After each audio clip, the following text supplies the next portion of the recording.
you. Wallace keeps doing a Columbia collection, but Columbia won't give them the rights to make the diecast card. I loved it. Did you have bed sheets just That's like Ryan dumb. Gosling did? Absolutely. Yeah. Because he had the did Yeah, an that X-Wing Columbia collection collection is and a Darth nuts. Vader. Yeah. What else? And I love that in so it they'd be badly including with that Hayden parka. Christensen in those commercials. Yeah, it was amazing. Enjoyed it all my life. And is it been through the family for generations at this point? Absolutely. Yeah. Absolutely. They have an Attack of the Clones car. I think Kyle Petty drove it. Incredible. It's either that or it's a Diving Labani further back drove it. here for the hi friend. Hi, what's your name? Christian. Christian. I love a Christian right here. That's great. Christian, tell us, what is Star Wars to you, my friend? A lot of things. It was an escape from a village in Alaska. Really?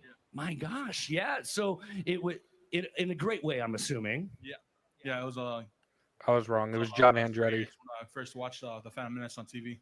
Oh, you Still saw the Phantom Menace on 43. TV. Was that your first intro into My Star dad Wars? just watched NASCAR Yeah? all the time, so I remember all that stuff. What part about that film really changed your life? Yeah, the 43 kind of hasn't had meaning in a very long time. Yo, what's up, Nylock? Good to see you.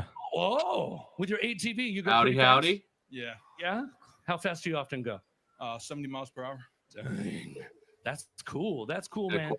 What are you looking forward to most this week? Well, seeing Anakin himself and meeting a lot of fans. I mean, a lot of fans. We are doing that here live in Japan. Absolutely spectacular. Who else is out here? We've got the kids are here. This is what I want to see. Come on in here. Oh, no, you keep them up there. Keep them up here. You've got two. That's fine. Put them on top of each other. That's great. I'm kidding. Turn around right here. Hey, everybody. You are live around the world right now with Star Wars Celebration. What are your names? That's Good to cool. meet you, Ann. Leo. And EO. And what is your name? Fantastic. That's great. Alex, Yeah, tell me, His name's how fantastic? excited are you here to be at Star Wars Celebration? A lot. A lot. Have you always wanted to be here? Yes. Can you look at that camera and say, I just love it? I just love it. Yeah, you do. Yeah, you do. EO up here, you got a bird's eye view. What have you loved so far? What's been your favorite part? That dad's neck has to be hurting. And Mandalorian. So, jeez. Grogu and Mandalorian, is that like your favorite of the franchise? Yeah. Could definitely have Yeah. a pitch And how about nerve you, sir? tonight. What is your favorite part? Amazing. Sorry, dude. Amazing. Ibuprofen, my guy. Right over Ibuprofen. here. What are you looking forward to today? Who do you want to see? Obi-Wan Kenobi. I feel like my niece always finds like the most perfect Go with spot the big on my one neck right to here. like Yeah, good for compress you. my Maybe we spine. can make that happen. Who are you looking forward to seeing? Who do you hope will show up? Anakin Skywalker. Yeah, we've been there, done that. We got it. Anybody else? No. Maybe the Mandalorian? What if the Mandalorian appeared on this stage? What would you do? Would you be really excited? Yeah. Take Would me go with crazy? you. Can you Just show kidding. us how crazy? Look at the camera and show us how excited. How crazy would you be? No. No. No. You're gonna keep it inside. I love it. No, I don't think I will. Yeah. So No. what is this? feel I like don't for want to your kids here? participate. I think the journey was the best. We spent about 4 years watching everything together, and And now you're sharing it together. That's Look at what me it's now, all I'm just about. playing with my race Wonderful cars. fans here at Star Wars Celebration Japan. It doesn't get any better than this because it's all for you. We're going to continue live here in Japan. Make some noise.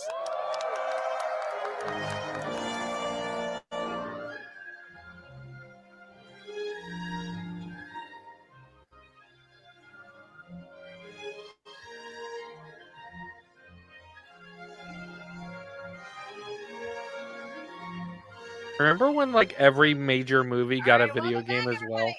If you need Yep. some help choosing new Mhm. iconic headwear, we know just the two to ask. Whether it's a cowboy hat, a Pittsburgh Penguins cap, or Boo. a Mandalorian helmet, perhaps.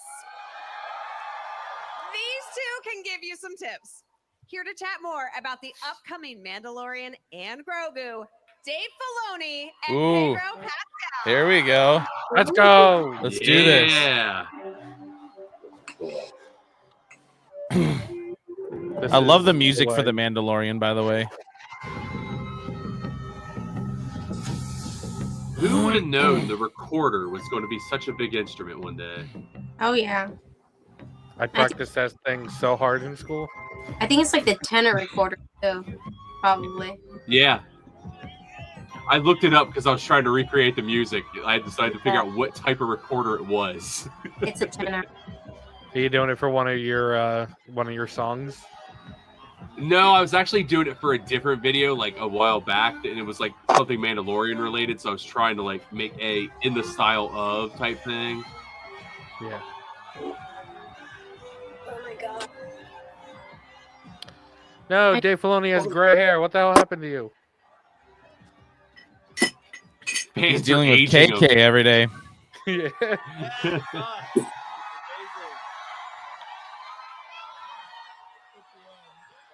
Dude, Pedro Pascal is having himself a few years here, dude. Like Fantastic Four, Mandalorian, The Last of Us. Yeah, he is. He's busy. Right. Who else we got in here? That's why he only signs one-on-ones. He back just doesn't on. have time to sign any more cards. That is a beautiful thing. All right. We're barely getting started here on day one. And Dave, you've already taken the hat off. I don't even know. I've goes up been from very here. lucky on great hair. It's fine. She's telling you. She's I telling you have to take. She's here. She's telling you to take the hat off. Because Don't we're you- inside. You already took the hat off. I did. It's hot. It's warm. It's warm. We also like Take get the jacket. instructions right before coming out and forget all of them immediately. Yeah. That's As okay. soon as we come out, am I I was sitting in the right spot? You're in the right spot. I Okay. think. I Okay. think. Yeah. You know what? Okay.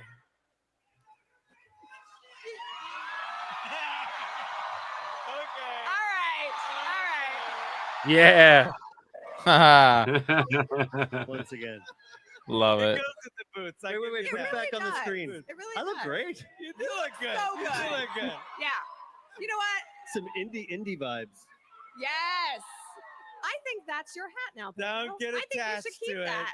it. Attachments are bad. Don't do it. All right, you two. How does it feel to be back at Star Wars Celebration? It's amazing. This is amazing. This is a lot of people. Yeah. I've never Yeah. seen that.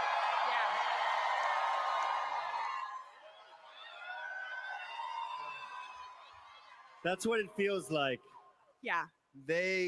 Everyone be here Anakin makes Skywalker it feel forever. Like the most incredible experience that you could possibly imagine. Yeah. I think it actually exceeds expectations when you're in the midst of this, and it is deafening, and the fans are so excited to see you two and cannot wait for what news you brought us. So tell me, Dave, I know you love to talk secrets and teasers and all that. Yeah, here's sure. your Yeah, favorite let's go thing. for it. Yeah. I Do just it. like looking out the audience and I'm like, oh, look, there's Krennic. And then there's like, just right there. Look at him. Look at him. There you are. There was a How's Dave. that Death Star working out for you? Yeah. There's a Dave somewhere got behind it. you two. I need you to know that if There you are a haven't lot of spotted him Daves, already. There's yeah. a lot of Daves. Yeah, I've But heard. only one original. There he is. Yeah. Hilarious that there's Dave Oh my cosplayers. God. That's hilarious. That is funny. What? Yes, your question. Go Yes, ahead. My question. What can you tell us about the Mandalorian and Grogu? Well, absolutely nothing. I Oh, mean, go you on. knew. that's No, you always knew your that answer. going in. I mean, it's a wonderful them movie. It's a everything. wonderful movie. You saw part of it today. What more do I need to say that you saw? I mean, that was exciting right there. I mean, I think that what's really fun is watching John directing a movie again. You know, I have such great respect for John, and I'm so fortunate he took me in and taught me and mentored me as I learned to do live action and working with Pedro, which was what a privilege to be in that spot for my first time out. You know, it really was. And now to see it grow to this scale is just really exciting. So yeah. To be fair, I knew that was a trap. I knew that was going to be your answer all along. Yeah. But I still have to That's a ask. trap. just That's in your case. job. I get That's it. a trap. Paige, you're going to tell me something when I ask that question. Probably not. Probably not. No. I'm going to keep trying. All right, Pedro, what was it like returning to set and putting the Mandalorian armor back on for a feature film? That's got to be intense. Like a warm glove. kept warm by two other incredible actors, Brendan Wayne, Lateef Crowder. Brendan Wayne's going to be at ICC-Con. Yes, he is. It's being here today that I realize I've never had to be with the same people for such a long amount of time. It's been 6, Right? 7 years. Long time. You won't leave yeah. me alone. No, I thought when I That started might be Clone something I Wars, consider it was a getting. 2-year Maybe get a job, Mando and helmet. This is 20 years. Oh, Try to yeah. eventually get all the people You're to in sign it. now. Yeah, that'd be sick. You're in it now. Pedro's going to take a while. In New York City, and Dave Filoni came. It was right before we were starting to work together, and he came to. Will I be able to see if anyone else pops onto the stage down here, or is that just you? Come to see the play. I had gotten my very first Just me, I think. I don't know. Okay. You'll just have to Unless keep you an can't eye on come if anyone pops in. I had the little chime alert, so I should be able to hear if someone pops in. Okay. I've learned the ways. I'm very Just talk about other stuff. Exactly it. Yes. Listen, So I know your question was what? That's okay. I know, Dave. I know you well enough to know. I don't need to ask you any questions. It's all right. No, I think you answered it beautifully. We're so excited. But Pedro, as you mentioned, you have been part of this family since 2019 when The Mandalorian premiered. What's something, if you could go back in time and tell Pedro, those days in that dressing room getting cast? Sooner, 2018 is when we met. Yeah.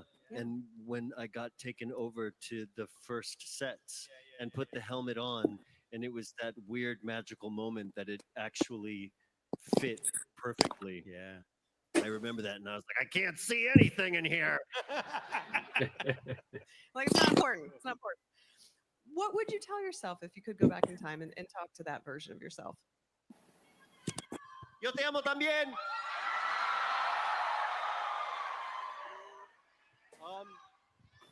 Is there anything he can't do? One of the first introductions that I had with the fans. You're just going to start at the Star speaking Wars Japanese off the Celebration in cuff, Chicago in whatever. 2019. And that was like being on the receiving end of a jet. It was unbelievable. I remember feeling like a gust of like energy just like get blown at us, I have felt a kind of a part of that wave and family more than I have anything else in my professional experience. I can't tell you how humbling it is to be with all of you every single time. To be included with the likes of Dave Filoni and Jon Favreau and all of the cast. So he has to fly back to New York tomorrow for Good Morning America? Yeah, I guess so. Every dang. Is Sigourney Weaver here? Into making these. That's what they said. Incredible. She was on stage with them earlier. Maybe he'll be on camera. And I'm Yeah, so like hopeful. remote. And they really know how to put together a crew.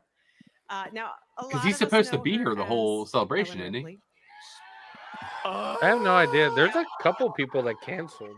What can you tell us about? I think Sigourney Katie Sackhoff was supposed to be here but canceled. to have her in Star Wars? Dave, I can already tell. Yeah. I can already tell this isn't going my way. It's amazing. It's more of a feeling than a word, isn't it? Yeah. No, she's great. I mean, it's like you look at her body of work, and what's great is as a person, she's even more spectacular, I think. She's so generous and knowledgeable. Welcome back, Bricks. What she brings to her craft was so impressive. And I mean, I've worn an X-Wing outfit. I was trying to connect my. Like, look how good she looks in it. It's incredible. I look like a grapefruit, but like I think that she just. It's all right. I You respect tried. that as an X-Wing pilot. We're lucky to have her as a leader. She's someone that fought in the rebellion and understands what's at stake with the Empire. And, Okay. You think it's too let him much? talk, Pedro. Let him Yeah. talk. I love it. See, Look what he did. Look everyone what he knows did. Everyone. Well, I'll he tell is you more. spoiler But Pedro Filoni. said no, I so thought we I'm were not friends, gonna go man. against that. I thought you were on my side here. I got you. She's in the movie. How's that? All right. You know what? Yeah. Thank you. Who are they talking about? Confirmed. All right. They And you know who else is in this movie? Some of our little Bo? friends Were they talking from about Bo? Star Wars Parks from Star I Wars don't Galaxy's think so. Edge. They were talking about somebody who flew an X-Wing. Super excited to see those little fellows Oh. waddle into the big screen. How is it having them go from Galaxy's Edge, where people can meet them in real life, and into your film? It's weird. They're little, they don't take that Can't much meet 'em at charge. Disney World. They won't run around the set. I don't really know what they do. They're funny. They're quirky. They're a little bit camera hogs, as you saw on the stage earlier. They wouldn't leave. Oh. But that's what They're are. doing a Sigourney manga. Weaver. Droids, Okay. Oh, okay. Droids. What are you gonna do? They're doing a Like manga Chopper. adaptation of Thrawn. That guy. That guy. That'd be kind of A cool. manga of Thrawn would be sweet. The big cheer. I don't Yeah. understand it. I don't understand it. Like R2 I And get. Jedi Fallen Order. Chopper though. That'd be pretty cool. Yeah. See what I mean? See what I Yeah, mean? they've announced It's both weird. of He's like those. a cat though. I'm looking at Twitter They again. love a You war know, criminal. cats, they only do things if it pleases them. So that's a cat. That's Chopper. That's exactly why. Yeah. I guess so. It's relatable. I don't know. And there's a lot of big energy from little guys in this movie because we, of course, Yeah. our buddy Grogu making his jump to the big screen. And Pedro, you're making the jump from a TV series to the silver screen. So, how does it feel to be the Mandalorian in this new space and to bring this story back to theaters? Latino power.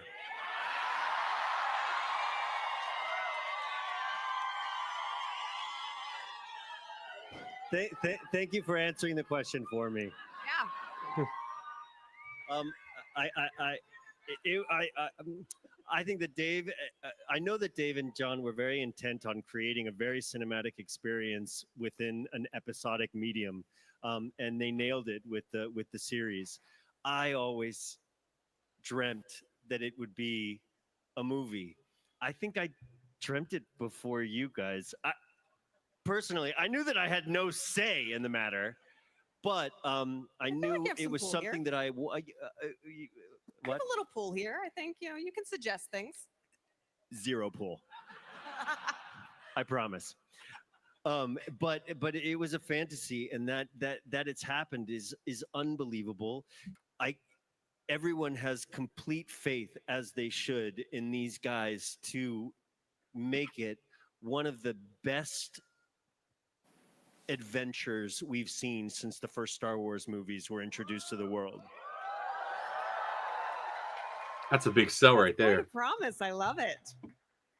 So now you look nervous. Get back to work. Yeah, everything's fine here. Situation normal. Nice quote from I like how you're A just New staying on Hope. course, too. Everything is fine here. Situation normal. How are you? Yeah. I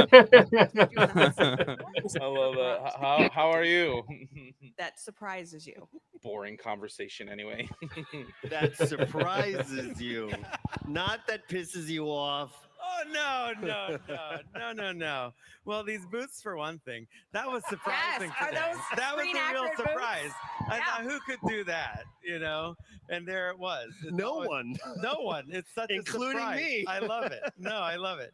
I think that, and coming from animation, I worked extensively with voice actors, and I think that people underestimate how challenging that can actually be. And something that really impresses me, because there's not an automatic translation from on-camera work to voice acting.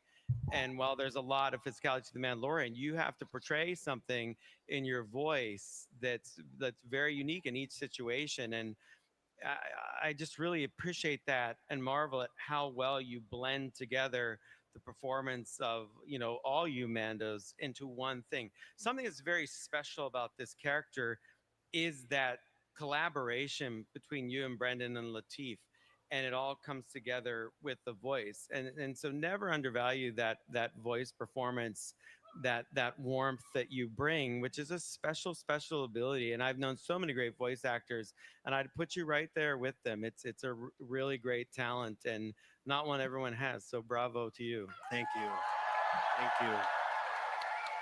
We had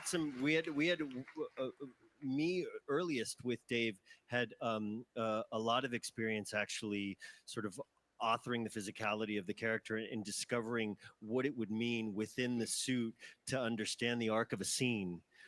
In the slightest of gestures, head tilts, and stuff like that. In the time that we did get to spend with the mask on, quite a lot in the earlier stages, and that was a fascinating way of finding a new way of kind of like finding subtle expression through with a character. We talked about Clint Eastwood. And it is all about. It was all. It's all about that. Yeah, it's the right. brim angle, and when he's like, "This is the T visor, the top of the T," and so when he's looking, and he just tilts Yeah. down. It's more of an angry brown. And when he looks up, it's more examining, and every little head tilt. And then and like the shaking of the head, you could, like if very it was like too subtle, much, it'd be too subtle big, and it would movements. all look like there was a lot more authorship than you would realize. That went A lot more into it, goes very into it. surgical. A lot goes into a head tilt. I feel like all the Mandalorian cosplayers taking notes here of the Well, head they tilt. already know. They're it every day. They try to, every day they know. Yeah. Pedro, you speak so much about the trio and what it takes to bring the Mandalorian to life. But in your estimation, how have you helped to shape him? Well, I've been very, very lucky and brought in into such early stages of development. Dave and John are so incredibly collaborative, and I think what you would expect in a role like this is really just kind of stand there, do what you're told, and they demand way more than that. And they really expect you to sort of put the kind of heart of authorship into it when it comes down to any kind of a line change or tone. This is in cool. I'm voice talking or to so posture Tony or unfortunately any won't of be it. able to join us, Star Wars There are Sith, always but constantly currently he's in line. demanding He's in line to meet collaboration. Hayden And and get it's, his uh, autograph. Oh, awesome. So It's I'm so excited to see what his unbelievable, story's going to be, because last time, Hayden recognized him and was like, "Wait, you're Star Wars Sith, right?" to have And that he was kind like, of an invitation into it from the I'm like beginning, jealous. and has maintained that and has been that. And I've Can I- also I've never had a chance to be so much a part of the post and sit in the room with these guys and see everything from its like crudest stages into what ends up getting shared with the world is fascinating. I feel very, very, very lucky.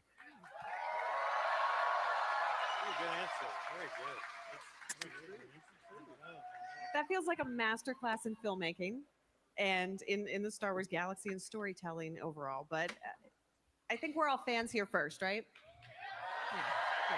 Including the two of you, our two esteemed guests. So what makes going to the movie theater for a new Star Wars film such a unique experience? In your own words. I want to hear it straight from you two. The popcorn bucket, obviously. Like, what will it be? Will it be the pram, and you have to? That race is around spoken Grogu like to a get the true popcorn fan over? right there. I Exactly. always look up and say, well, Star Wars began in the theater. Oh, It camera. really exploded out from there, and we're so used to having a Star Wars film as a Ooh. big driver behind everything else that we had in the franchise. One of my Hammy. favorite periods of Star Wars, because now there are many periods of Star Wars, would It's have so been pretty in the prequel era, light. when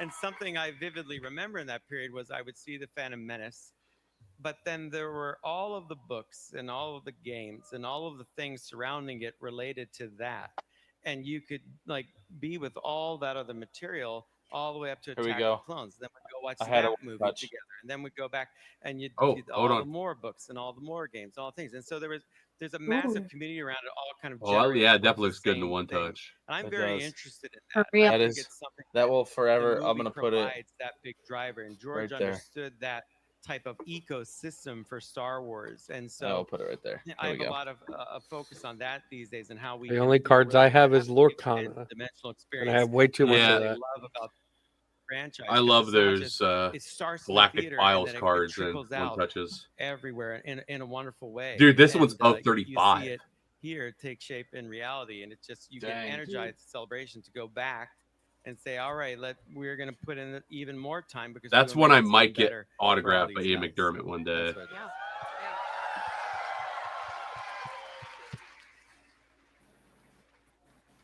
Pedro, how do you get back into the headspace for the Mandalorian when you're working on this film? Just stuff your head in that helmet. You don't just you'll say The "This is the way." headspace is very economical. There's a literal headspace. All right, I was just trying to bait you to say this is the way. I think we all This know is the that. way. Thank you. That's all I wanted. Anything else you want to tell the fans today? Los quiero mucho. Say it again. Thank you for having us also in Tokyo. It's incredible. And thank you for being here and for being especially with us on Y the viva Star Wars. Chile! Thank you for being here on the Star Wars Celebration Live stage with us as well. Such an amazing day, and we can't wait to watch The Mandalorian and Grogu. They're putting people's like Twitter in posts at the theaters bottom, next like year. of the ticker. It's coming up, so don't you dare touch that dial.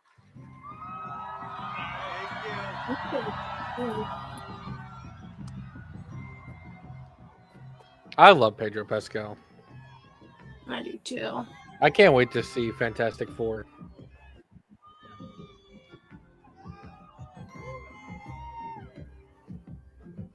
His outfit is unique. I just know that.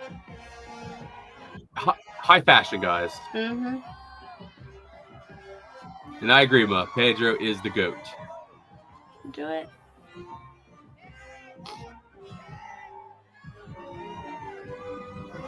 Dude, everybody's been having issues with this cannon. Because that's the only one they have. OMG.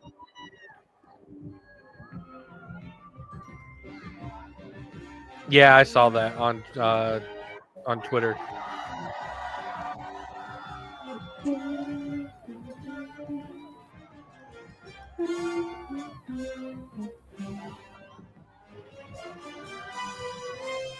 They make the AT-AT look so spacious in the trailer. Like it takes them forever to get through it.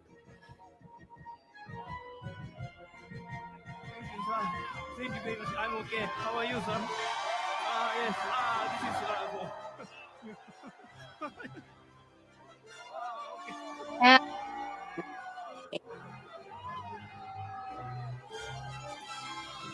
This is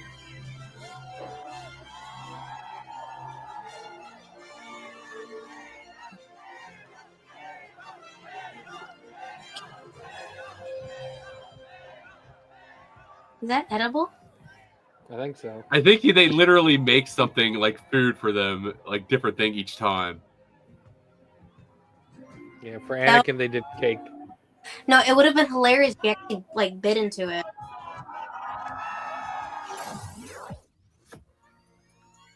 I have not seen the teaser yet. I saw it on Twitter. An Oreo. Oh my Yeah. god. They're Okay. showing you how to make a loaf cat. Stop it. Oh, my Is that just is that hot peanut butter? gosh, man.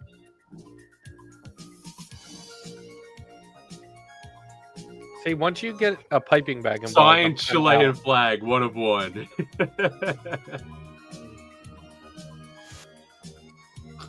I'm not eating anything. I'm not eating.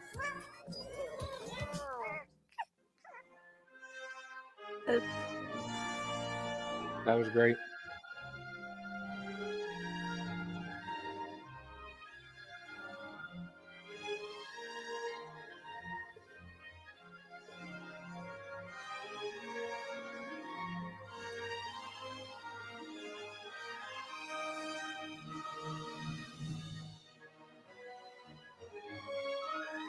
Lucasfilm Publishing has a new logo. Oh, that's weird.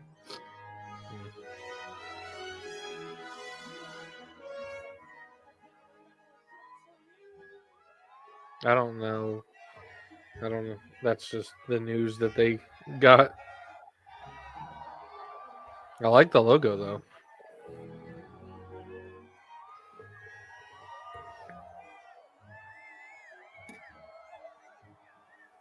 Google that. Look at all those Mandalorians.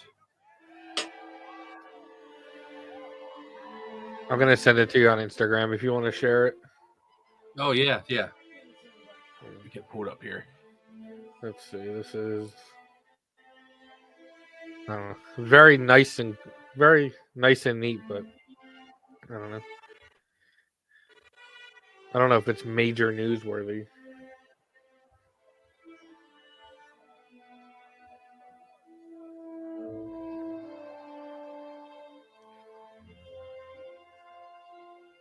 I mean, it kind of does just look like the original one, just as publishing under it.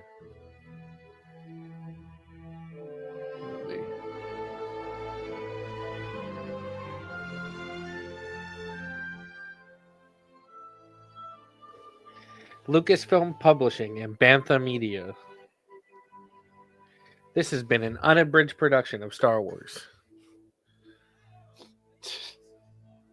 The ears are itchy. I've heard that phrase like, I don't know, at least 50 times since September.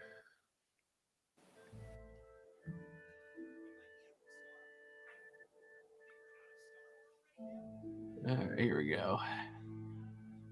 I just save it so I could put it up here. Well, if you can do it, you can build the suit. Tony Stark built his suit in a cave with a bunch of scraps. Bunch of scraps. Who did? Tony Stark. I'm not Tony Stark. That's what I heard at Sorry. least. That's how the legend goes. Facts. That's me. No, well, that's how I feel. Like, I want to do a Chiss Ascendancy cosplay, but I gotta lose some weight before I do that. Oh, it's saved on desktop. Where is this stupid thing?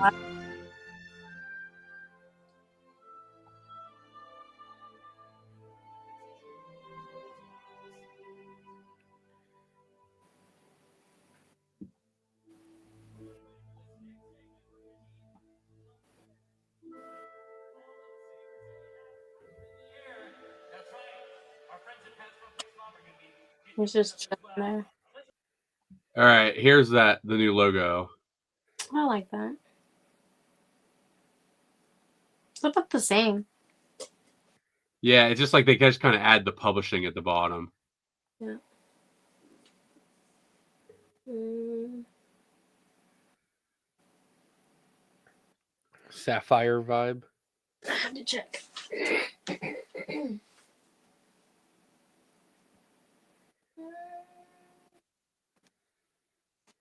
Ah, crap! I lost the thing. Hold on, let me pull it back up.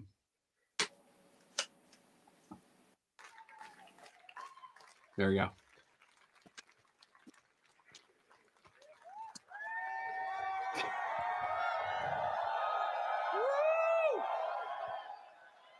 Whoa. Woo. Our next guest. I love all the people in the audience that wants to be that last person that yells, yeah. Iconic ships. One with the Razor Crest and an adorable green baby, and the other with the Nostromo and murderous xenomorphs. Seems about even. Let's make some noise for Jon Favreau and Sigourney Weaver.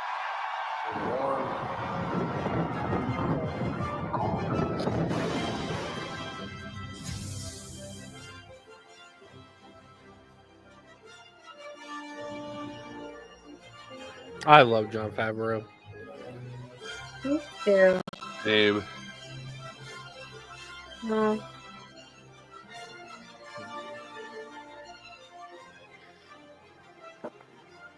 These people on Twitter called the Star Wars HQ said, "We're all still waiting," and it says Star Wars Battlefront 3. I don't think it'll happen. I keep hoping, but it's done. Happen. Battlefront 3. Gosh, I need glasses.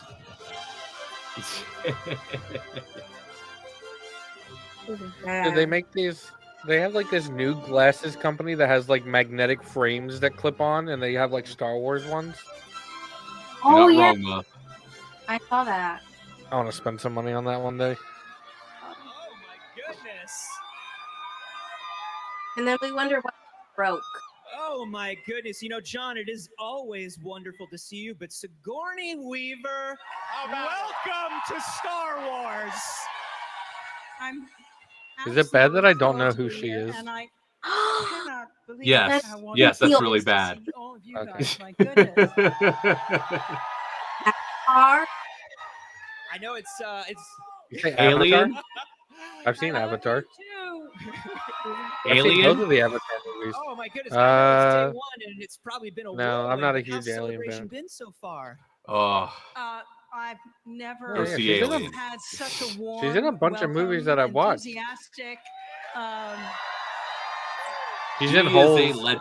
And what's cool I'm is tired that of this, everyone, Grandpa. That's too damn bad. everyone has a different Star Wars and everything. It doesn't matter. I'm part of the family now, and so I'm thrilled to be here. I just thanked John backstage. I said, Okay, "Thanks, dude." Quinn says ages you. I'm telling you, man, you're pulling in some real great ones, huh? Muff, You're pulling you're in gonna some have to absolutely like. I'm brilliant gonna have to people have for the like last few viewing years on these sessions. Apparently, projects. ICC Con It's gotta be because I'm gonna have to wonderful. sit Muff down to watch the whole Alien. thing is- I'm gonna is have to sit casting, Nerd whether it's down in to front watch of the Back to the camera or Future. behind the camera. It's a team sport. Nerd watch And Back to the Future. At the end of the day, with Star Wars, You know how upset that made me. you want to see That- humans I've seen Back to the Future. undergoing That makes me so- challenges, what? coming together as families. Like it going is through mythic possibly arcs. one of the You need greatest wonderful movies ever actors to made. do it. And of Yes. course, you need the Classic. backdrop of all the wonderful artists, storytellers that are doing visual effects, the set builders, the stop motion animators, the CG animators, the Typical puppeteers. Annie It's fan that- and Mace it's that fan have recipe culture. that makes something that's very unique but relatable over generations, and that's why I'm so lucky to be working in the Star Wars universe. It really is. Dude, I love that It's theory, the like, kind of or thing that theories really does fans only happen at Lucasfilm. name the It one really guy does from only Bad happen in Batch Star as Wars, and Fat you've Mace. You've just jumped in, man, and you are part of the fabric. And I won't leave. Fat Mace.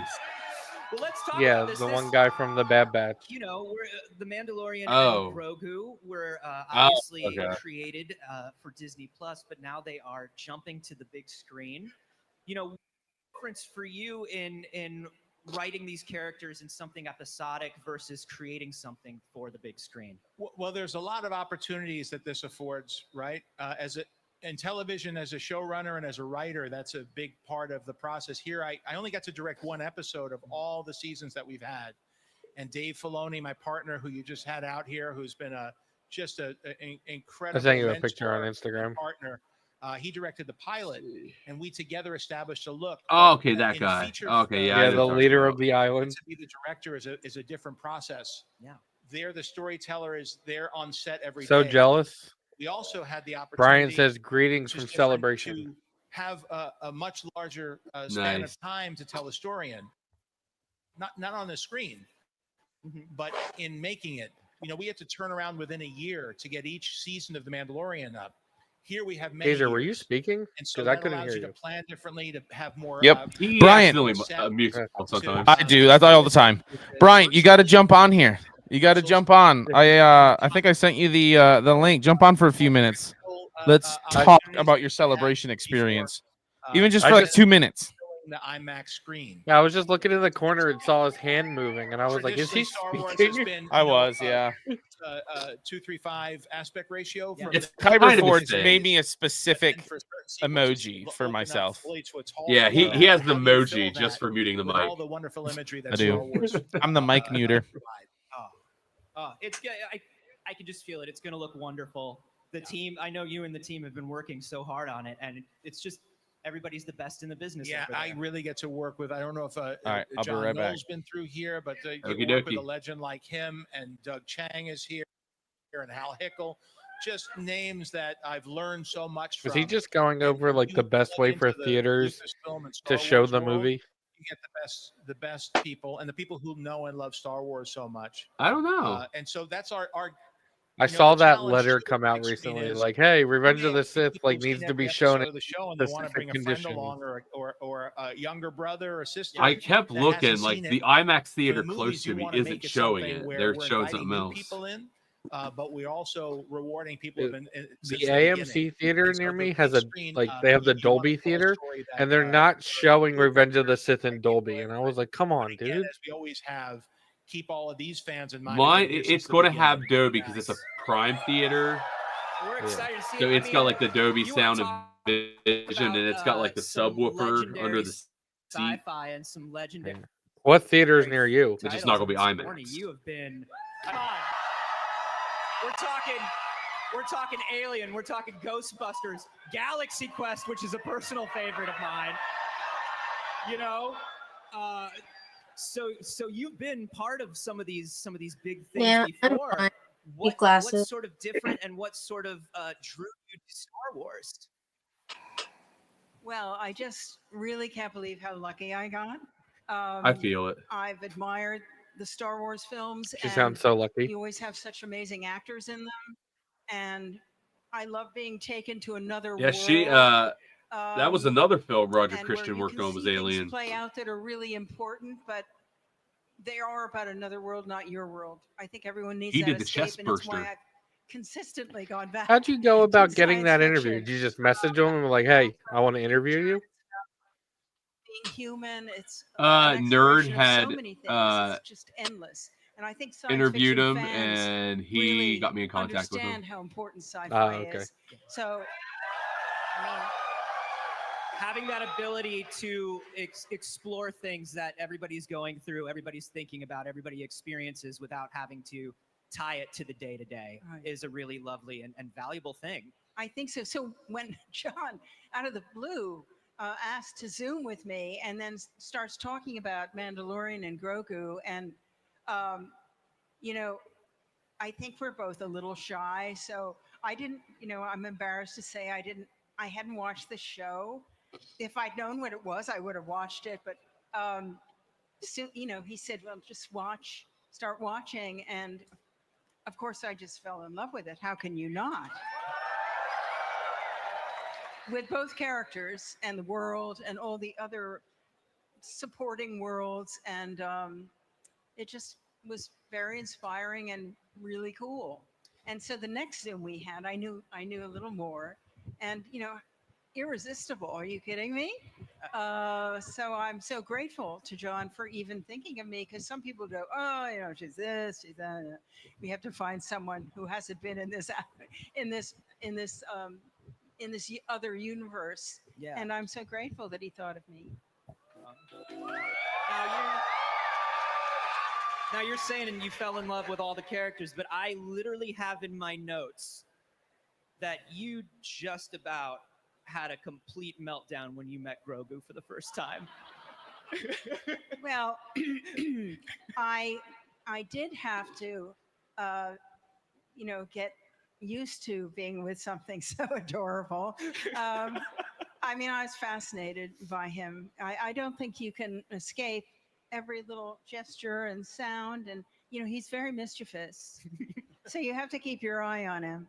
But no, I had to actually kind of go against my character's instincts and keep myself aloof from what could be a little troublemaker, and immediately tries to take advantage of me.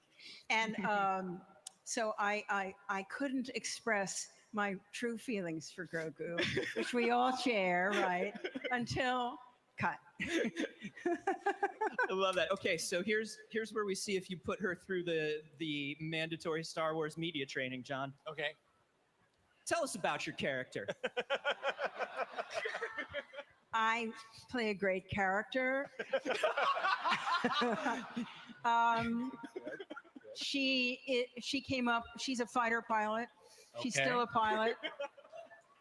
She's going to be in all those, eventually. And she's, she came up in the rebellion, and now she's trying to protect the New Republic. And I believe is completely committed to what she does, has had the good sense to hire Mandalorian and this sidekick. And, this is, I'm going to find out if they're as good as they say. Nice. I'm counting on them. I think she did it. But let's talk. I mean, you're saying the Mandalorian and this psychic, and it's the way that Grogu's reputation has changed and the character of Grogu has changed. You've been doing this for 5 years now, 2019. If you, knowing what you know now about the process, is there anything you would change about the things you did along the way? No, I think things unfold the way they do, and you don't always know where it's going.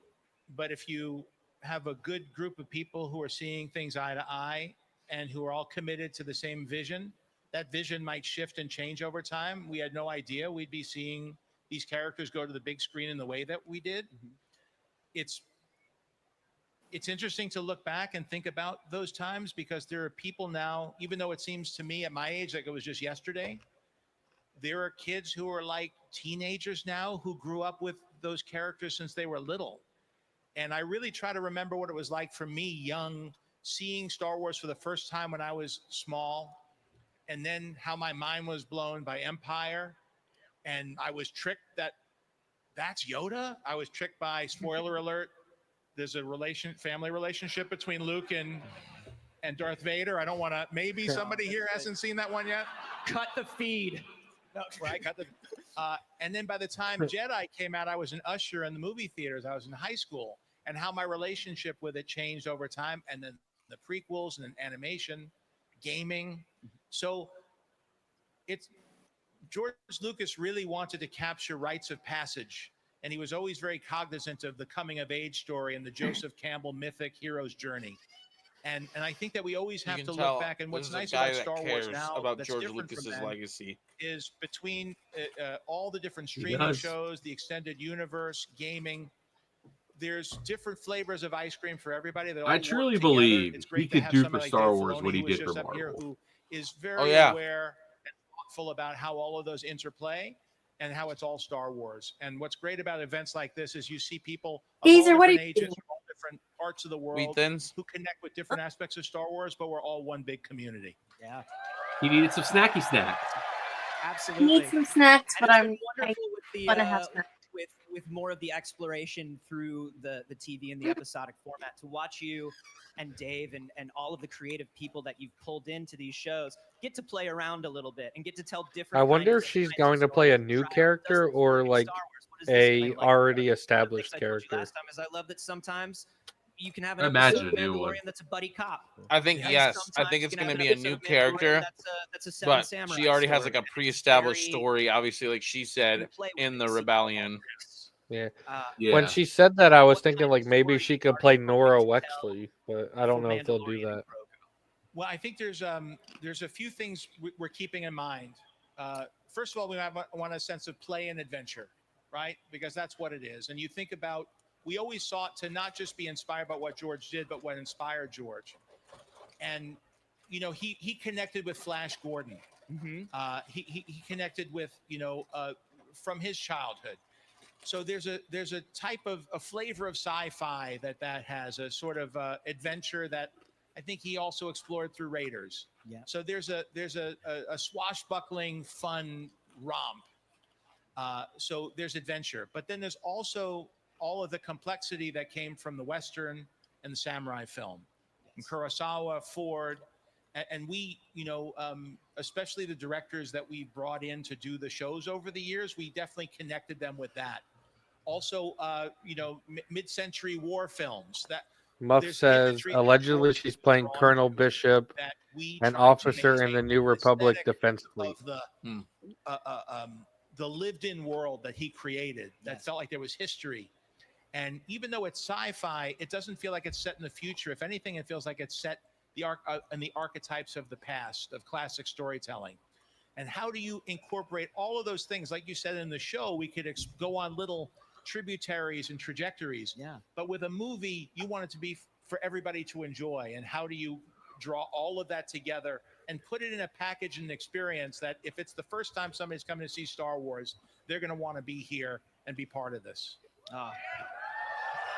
Well, I'm so excited. I'm sure everybody Well here is said, excited to Mr. see what happens Favreau. with Mandalorian and Well Grogu. said.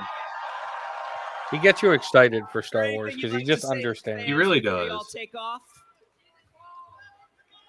Like he makes me very excited about this movie. Well, someone asked me earlier, what is this movie going to be about? And I said, it's about action, it's about adventure, and it's about adorableness.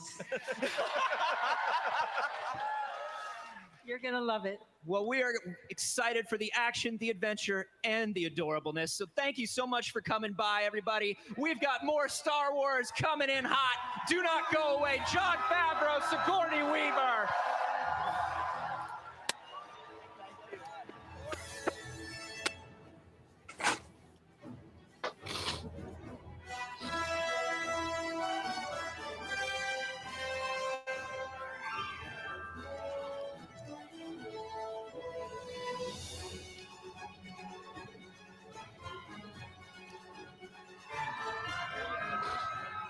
you, everybody. Will it work this time? Mm-hmm.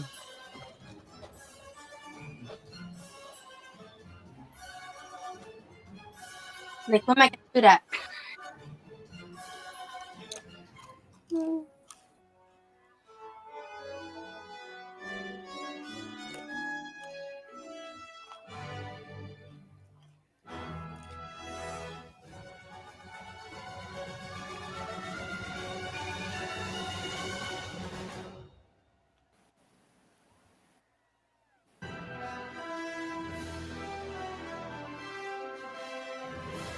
You gonna say something? What's up? I thought he was gonna say something. Oh. All right, guys, let's Just give up go. the shirt gun. It's not gonna work. No. Just start toss it. throwing They the don't shirt. want to abandon this. They're eventually going to just toss the gun into the crowd. He's finding something. That's so cool. 101. That'd be dope. Have a freaking Fabro autograph. Right?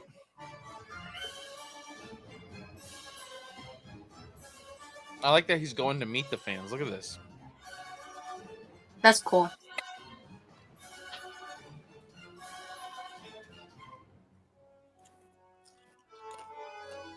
He did, yeah. Oh, I didn't notice that one.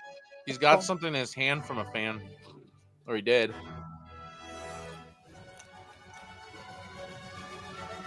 Look at, he's going to the other side still. I love it. He's like, I didn't forget about you all the way over here. Yeah, you can Can this tell. robot he's that they're definitely a showing fan actually, himself. like, can that robot actually make stuff? No, it's doing the.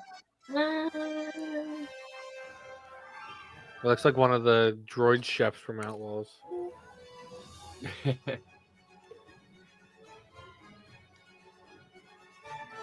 Muffin, LOL, no.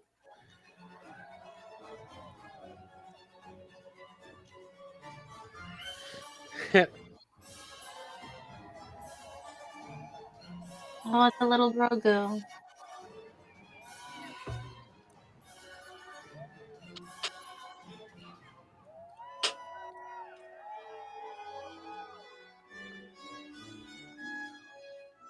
Jeez, Muff. He has an axe to grind tonight, guys. I was gonna say he's. What an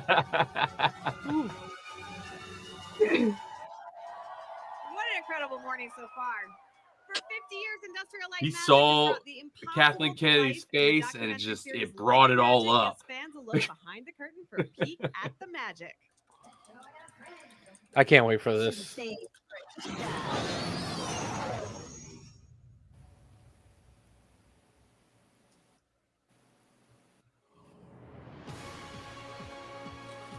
スター・ウォーズファンの皆様、あの恐るべきダースモールの声を務め、ライト&マジックシーズン2の魔法に触れるパネル進行役、サム・ウィットワーさんをお迎えしましょう。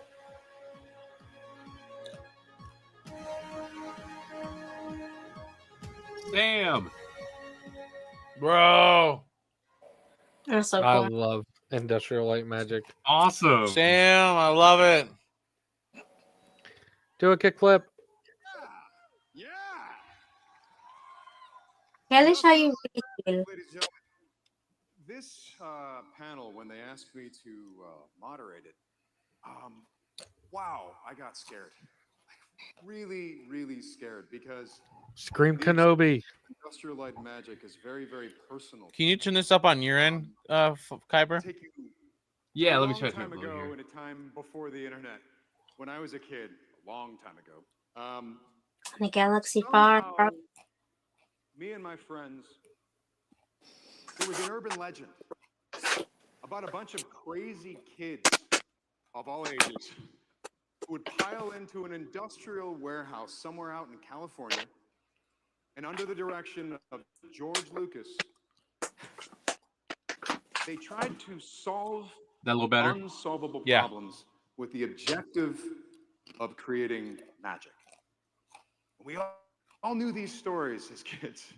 And for me, this was a hugely That's inspiring. awesome. I think they're going to show us a and whole panel propelled me here. toward the entertainment business. So being here today means a great deal to me. I am such a huge fan of all these people you're about to meet. But before we begin, let's talk to one of those crazy kids who was in the industrial warehouse back in the 70s. The director of season 2 of Light and Magic, Joe Johnston.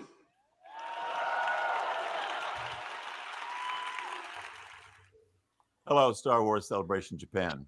I hope you're all having a wonderful time. I wish I could be there with you in person. First off, I would like to thank you for supporting Light and Magic and giving us the opportunity to make a second season. All these decades later, I'm still amazed at what we were able to accomplish at ILM in those early days and what the company continues to do today. And because of you, the fans, ILM's body of work will continue to live on forever. My goal for the second season was to explore the incredible chapter of change at both Industrial Light and Magic and within the industry as a whole as the digital revolution began to take hold. From Star Wars, The Phantom Menace to Pirates of the Caribbean, Twister, War of the Worlds, and many others, we have lots of exciting stories to tell. We have a great panel seated here below me, moderated by the one and only Sam Witwer. We also have a very special message from our series executive producer, the legendary Ron Howard. Now, sit back, relax, and enjoy Light and Magic, a glimpse into the magic of season 2. Hello, Star Wars Celebration Japan. We at Imagine Documentaries teamed up with Larry Kasdan to create the first season of Light and Magic. And now we're thrilled to bring you season 2. Now, Larry and I have both had wonderful experiences working with Industrial Light and Magic in the past.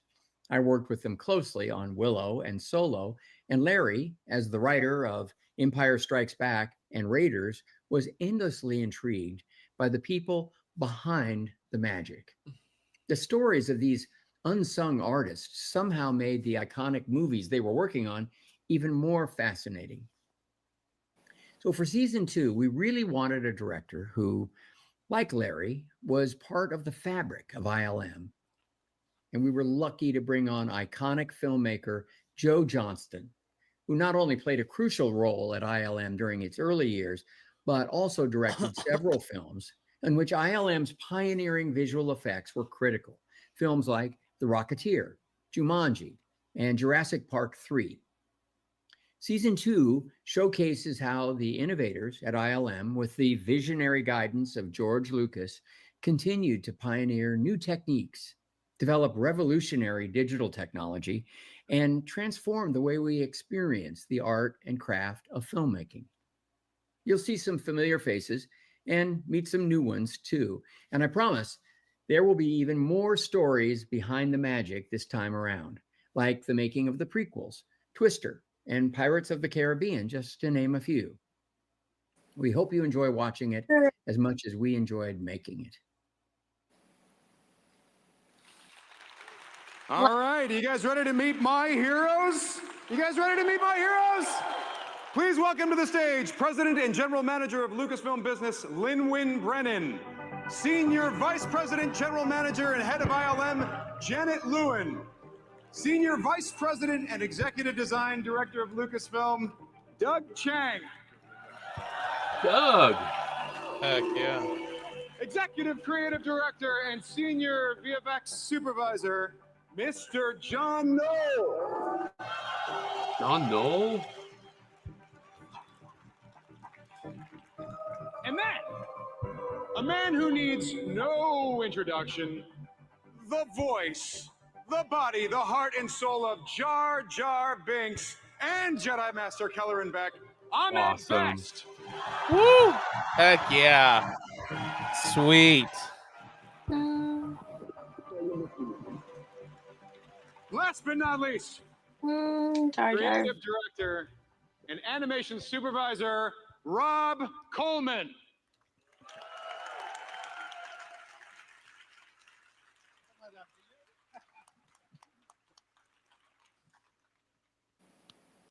All right. So, Lin-Win. Yes, Sam. Can I call you Lin-Win? Yes. Right. What else would you call Yeah. I want to start with you, but before I do, let's take a clip. Let's watch a clip from season 2 of Light and Magic.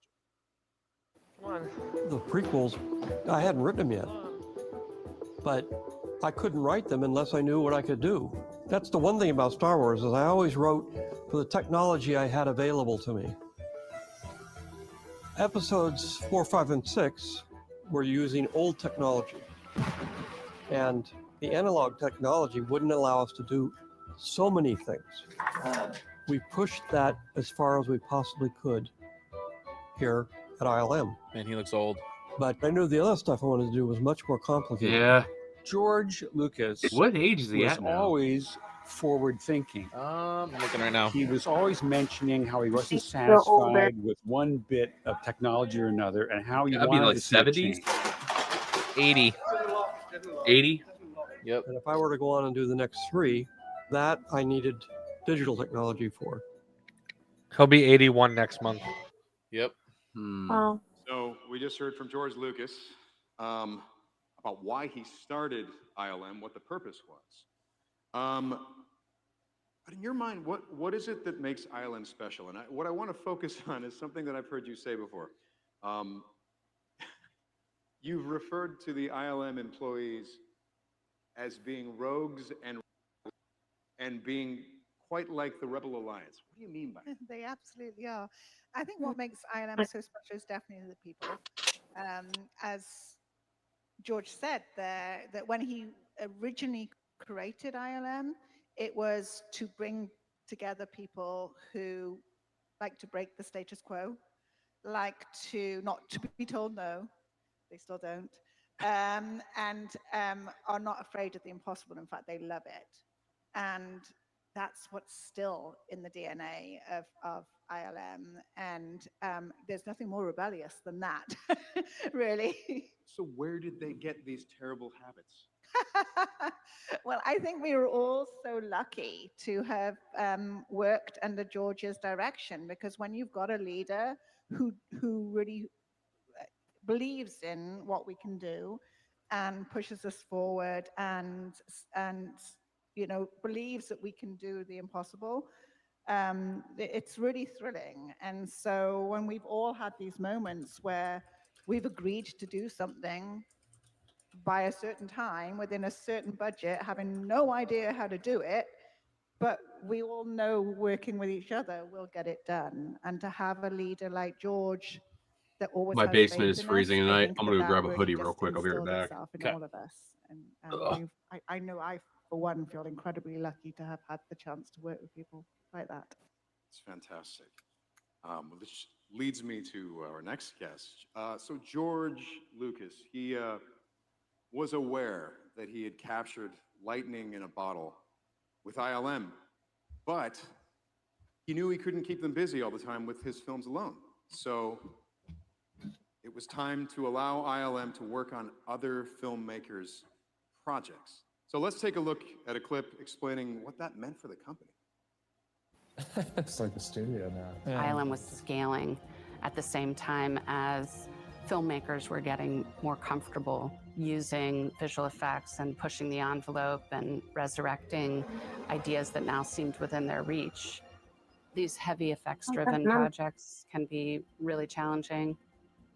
A number of them were real nail-biters. I am constantly in awe of how a crew of people at ILM can solve pretty much any problem, any filmmaking problem that's presented to them. Back in those days, when you were meant to do something that hadn't been done before, the studio or the producer or the director was always saying, well, let's do a test and see if you guys can actually pull it off. So, Janet, okay, if you're lucky, you're working on a film that does one new thing that has never been done in film before. If you're lucky, your film is ambitious, you get this one thing you have to figure out how to do. But then if you work for George Lucas, it's 12 things that no one's ever done before. So please explain to me, because I can't figure this out. How do you create a schedule where you have this thing that's never been done? Okay, we've never done it before, but it's going to be done by this date because then we need the pieces from that to interlock with this next thing that hasn't been done, which those 10 other things are running in the background, and those have to get done by the time that this gets done. How do you schedule the unknown? Well, it's a great question. And I think part of what makes ILM so special is that it's a team sport. You know, producers are collaborating with creative supervisors and our technical experts to come up with a blueprint for a plan to realize the director's vision. But we know, like you're saying, that change is always part of the process, especially if you're making groundbreaking imagery and never before seen, you know, shots and sequences. So producers are responsible for the budget and the schedule, and they lay out a plan. But a really good producer has to operate in the gray and know that it's constantly going to evolve.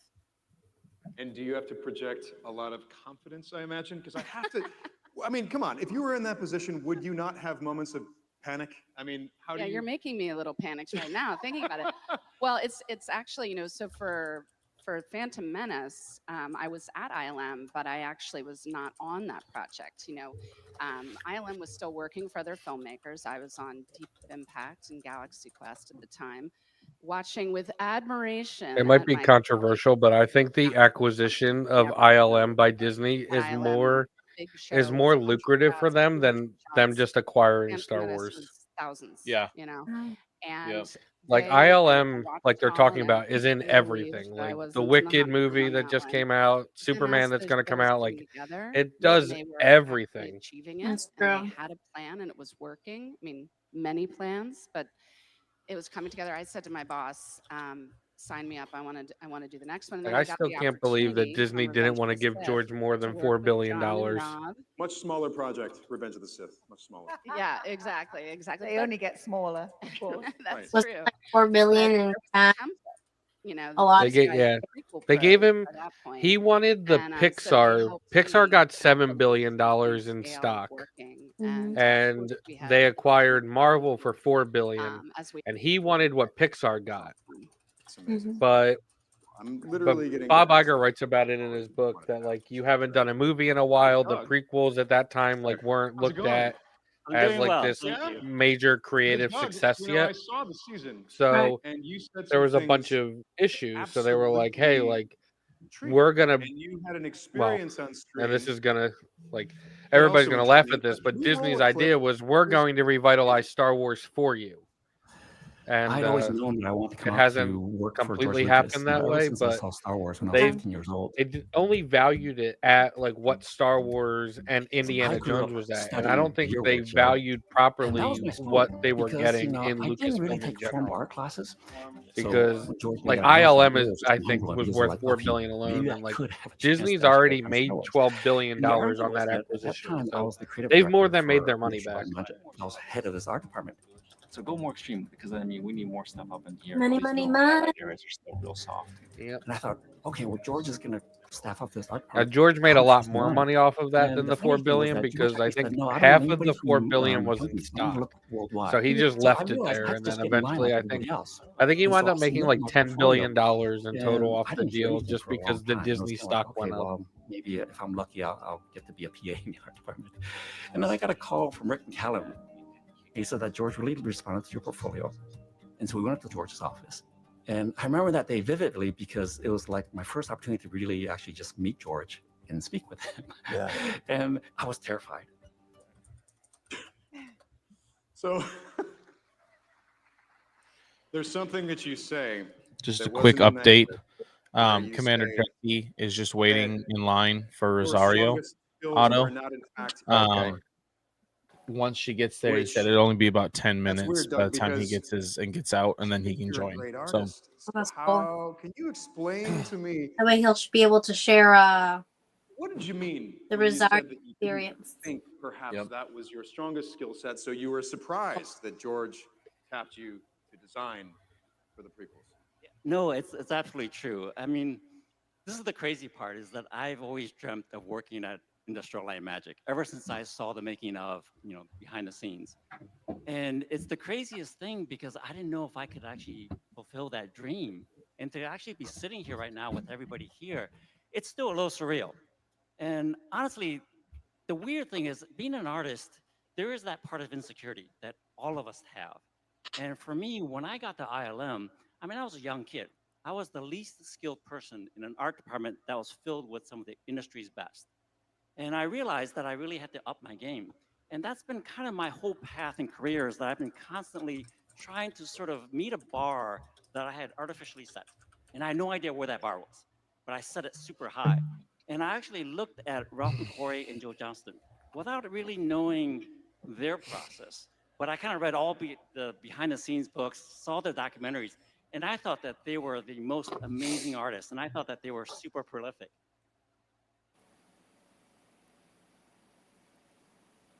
Did pause? Yeah, you paused it. What the hell? I didn't even touch it.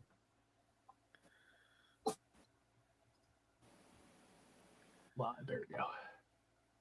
This was really real. And I thought I was, no, honestly, I thought I was like one of many people that he was calling. And I had no idea that I was the only one, you know, at that time. And that meeting at Skywalker Ranch was mind-blowing, because prior to that, I never really talked to him. And here I was going to his office to talk to him. And I was kind of starstruck. And I really didn't know what to expect. I didn't know that it was actually a production meeting, that he was actually going to start giving us ideas to tackle. You thought you were going to sort of an interview, and next thing you know, you're in a production meeting where he's asking you questions about stuff, and you're, what are you doing? I mean, how do you fake your way through that, man? That's funny. Believe me, it was. Can you imagine showing up for an interview with George Lucas, and all of a sudden, next thing you know, you're like, wait a minute. And he's like, so what do you think about adding this and this to the movie? And you're like, wait, what? I think I'm in the wrong meeting. This was a production meeting, and I was unprepared.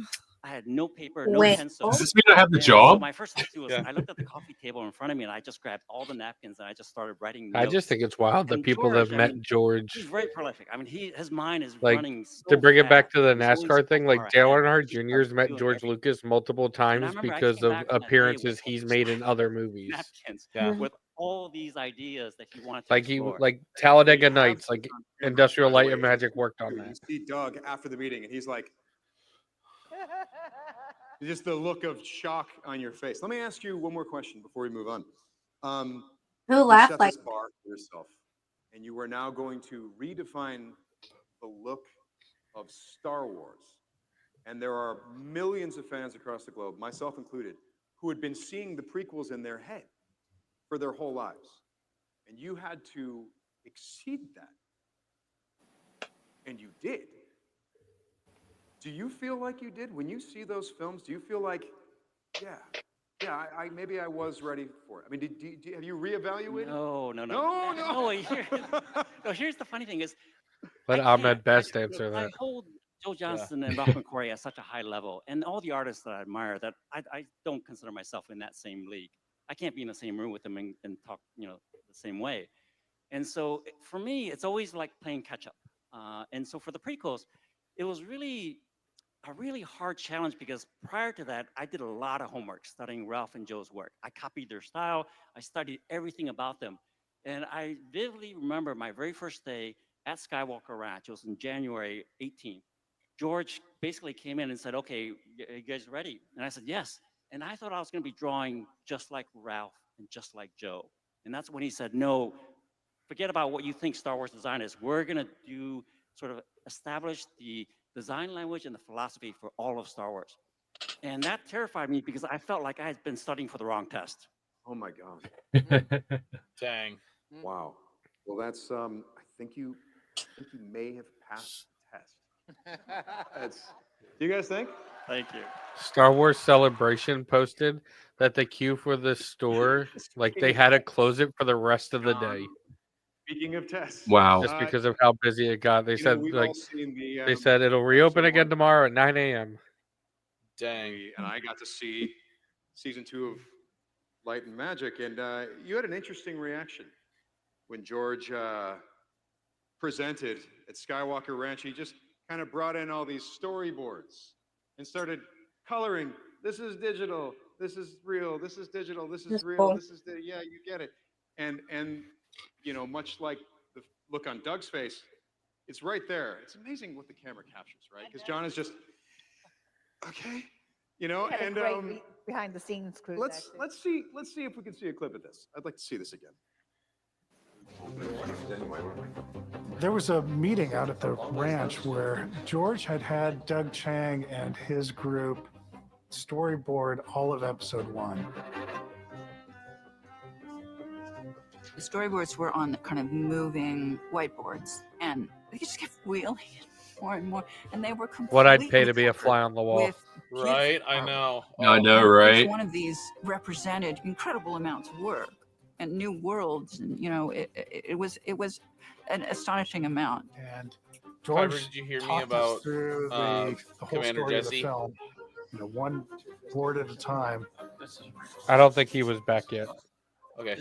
Kyber, Commander Jesse said he's It was waiting for dizzying Rosario. Once he gets the autograph, he'll pop in. because every I client heard comes you on the to us headset. I was trying to do something keep a it little listen bit in case somebody differently, popped in and while Oh, I was. gotcha. Okay. But almost on the Fair very enough. first storyboards, there were things that, no, we don't have a good way of doing that. We've got a lot to think about. We need them to force run and then never do it again. Regularly including things that were kind of way beyond our capabilities. I know this is going to work. I know it's going to work because it's impossible. But we're the only ones in the world that can pull this off. You see that guy's face? Like when he said that, he's like, how do you know? Yeah. It's Rick McCollum. I just feel so bad for you guys. I'm so sorry. Okay, so that's what you're doing for. Exactly. That's the thrill. So, okay, before Phantom Menace, how many effect shots were in Star Wars Episode 4, A New Hope? It's about 360, I think. Something like that. Yeah. So how many? Did you think that you would ever be working on a show where all of the shots in the show were visual effects shots, basically?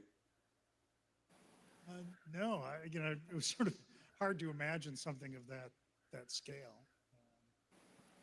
I think Return of the Jedi was probably the biggest visual effects production that had been done prior to that, and that was, I think, like 900 effect shots, which was huge. It was massive. But for us around that era, a big summer tentpole visual effects project was 300, 400 shots maybe. And those seemed kind of daunting. Often we had more than one supervisor on those projects to, divide and conquer. And yeah, this was, as I mentioned in the clip, and beyond just the quantity, it was sort of the content of what was being depicted there. There was a lot of things that were beyond the capabilities of our tools. So through all that meeting, while I was watching George going through all the storyboards, I was keeping this mental tally of all these different things that, all right, we're going to have to write something to do cloth simulations because we didn't really have a good cloth simulator. We had to do very dense scenes with hundreds or thousands of characters in them. We didn't have a good method for doing that. We had droids being cut in half, and so they had to go from an IK animation system to rigid body dynamics. And I've been hearing about this stuff, seeing it at SIGGRAPH, but suddenly we're going to have to in dozens of different areas develop completely new technologies to apply to this work.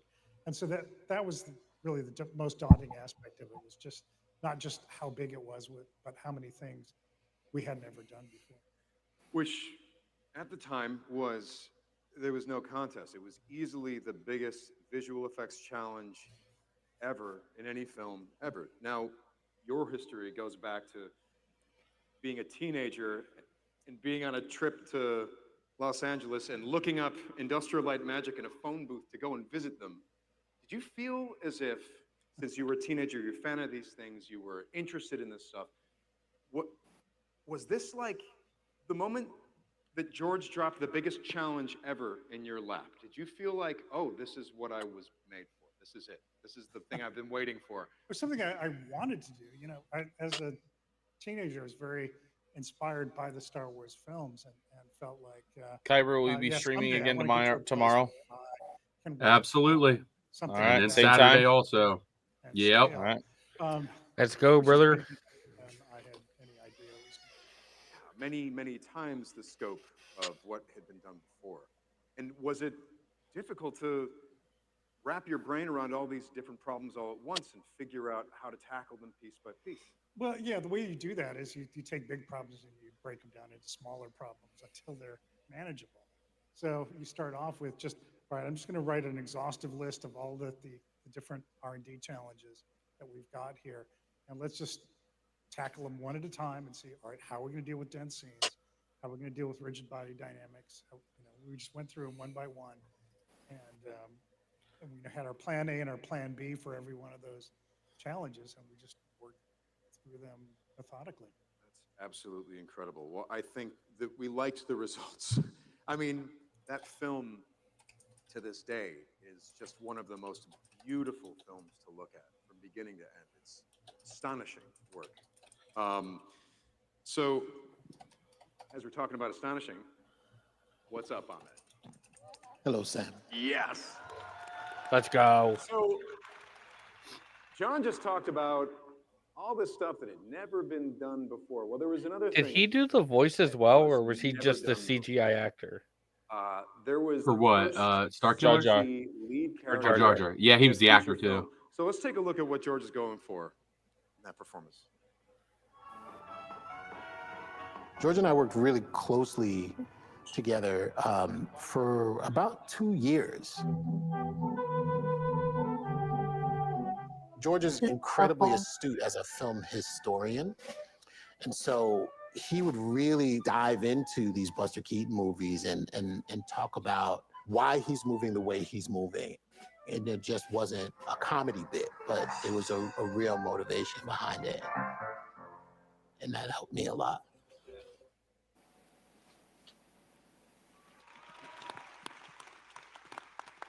So you are the first actor to create a motion capture performance mated with a vocal performance. Yes. That was going to be a fully CG character, lead character in a feature film. What was that like? Man, the way you say it, I feel like I should be a lot richer. Jeez, not doing too well compared to that. I'm gonna Google Thank something. you, thank you. He's not I wrong. think for me, what was really important about making that happen was not only having all of these guys do most of the work before I got there and being able to help enhance what they've done, but I think what we've been hearing and what you'll hear a lot from all of us is there was really no straight path to the Phantom Menace. There was really no straight path to Star Wars. What we had was this incredible passion and desire to make these things. We all have our history with it. We all grew up with it. I grew up with the OG trilogies back in the 70s and 80s. And I had no idea. I grew up in the South Bronx, New York City. There was no way I was going to be in Star Wars, right? And it was just by just a sheer shred of hard work in the theater on stage and luck that somebody saw something in me, and that somebody was George. And I think what we all have in common is George had faith in us to figure it out, right? And through all of the trials of the imposter syndromes, we all had a come to Jesus moment when we all were just like, okay, we're here, and we didn't get all this way to not fight for this. And that passion to want to deliver the best performance or the best work that we could do for this thing that we all love and for this person that has so much faith in us, we just had to bring our A game to everything that we did. And that's what I tried to do. Buster Keaton and Jackie Chan, for me, were the big archetypes for Jar Jar. And working with George and really talking to him about this and how to develop the the almost, you know, lyrical ideas of the movement of Jar Jar, and, you know, developing the comedy timing of the voice and being able to work with everybody else. Like, it really helped form this very believable, livable character. And it was an incredibly special time. Do you think as he But it gets was older, also he a can time still where do I the voice? realized that this couldn't happen. Maybe. I don't without know. everybody here. You know, Jar Jar isn't just me, it's all of us.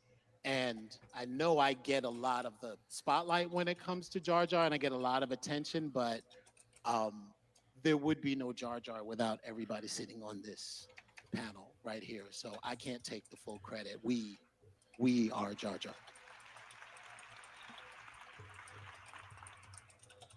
I was We are Groot. fortunate enough to overhear a story you once told. This is a long, you know, this isn't so much the technical challenges of creating Jar Jar, but you told a story about a particular line that you went, and I was fascinated. I loved this, right? Because, you know, you told a story about a particular line that you went to George and you said, "What does this line mean?" Yeah. And he goes, "Oh, I don't know." Yeah. Yeah. That's a great George impression. Yeah. So That it is was a the really good submarine George scene impression. where me, Liam, and Ewan just finished, you know, the whole Boss Nass situation. And That's Sam Witwer's next big role, George Lucas. Surface Naboo. Right. And, you know, there's always a bigger fish line, right? And that day was really fun and interesting because, you know, everything that was one of like the poor man's process classical. They should do a filmmaking novel on what Jar Jar looked Binks all does to fancy get and CGI banished. and all these fish, but it was really just me, Ewan, and Liam Yeah. sitting in the back, and these I'm two, surprised big, it hasn't burly been British done guys yet. like shaking us, you know, and like in between takes they would just like shake us around, and then afterwards they were just like, "You all right, man? Yeah, you're all right. You're all right." So there was the one part where McGregor is like, "How, you know, you Why will you managed-" banish Jar Jar? Yeah. You might say Misa caused one or two little bitty accidents. Yeah. You might say Mr. Boondagasser, then crashing the buses, hey Blibber, then banished. There you guys go. There it is. Still got it. He's got it. Still got it. I had no idea what that meant. And like the whole day I was like, Boondagasser, crashing the bus. Like, what does this mean? Like, how am I going to say this convincingly? Because I don't know what that means. So I go to George and I'm just like, hey, man. And, you know, a Star Wars set, there's like a million things going on at once. And people are always asking George questions. And I always felt like, oh, is this the right time? But I was just like, I got to ask. So I went up to him and I go, hey, what, this Boom the Gasser thing, like, what does that mean? And he's like, I don't know. You wrote it. You should be able to tell me. And he was like, I don't know what that means. But George is like, I don't it care was a about dialogue. really important lesson for me, right? Because my job as an actor, and I got this from Ben Kingsley, my job as an actor is to make the line work, right? It's not my job to critique the line. It's not my job to come up with a better line unless I'm asked. I'm Yeah, not the power of few, or whatever job the as hell the the actor people is say. to make the line I'm the work. acolyte. And Yeah. but I think he was like, I think he Jedi mind tricked me in that situation, because I was probably the least experienced person in that movie. Jake It's had done almost 2 similar movies, to like Natalie the was story Natalie, Liam Mark Neeson had Hamill his told, thing. Ewan just came where off of like Train he like Spotting, went which to was like huge, Ryan right? Johnson and told him like, And I don't I really just agree with jumped what off the you're stump doing with the stage. Like, I was character, just but like, I'm an hey, actor and I'll try not to get play the fired. role to the best of So my I was just ability. like the least Yeah. experienced person on the set. And I think what George was trying to do was just say, you know, I know you don't feel like you belong here, but here is the power to make something. And I Yeah. trust you. You and I belong have here, faith Ahmed Best. in you You're the reason to make- Palpatine doesn't become the Senate without you. Which is something I've heard a lot from everyone. Crucial to the rise of the Empire, Jar Jar Binks is. Yeah. You know, it's really kind of special You know, he becomes like a jester after this. Like he's just like a street clown. I feel so bad for Jar Jar Binks' fate that's awaiting for him, like in the Empire era. But enlightening and Yeah, life-changing. some kid. So in the Aftermath trilogy of novels, they talk about like this kid encounters them, and they're like, "Oh, like what's your thing?" And he's like, he's just like a street clown, and he just wanders the roads. Us, him. He was trying to make us Misa better. and Big Doodoo now. So he was showing us that you have this incredible you inside you, and I'm gonna help you bring it out. And that, you know, he gets critiqued a lot for not saying a lot as a director, but being a director is not telling you how to work, right? It's not telling you what to do. Everybody thinks that directing is just like the notes, but it's a lot like playing jazz. It's like what you don't say, right? It's the space in between the artistry that actually makes the thing happen. And that's what he had a lot of. And I tell you, I miss it. I miss it every day. I want to be a part of something like that, like every day. It's amazing. And before we move on to Rob, what's it mean? What's the line mean? Boom the gasser. Boom the gasser. So the way I interpreted it, right?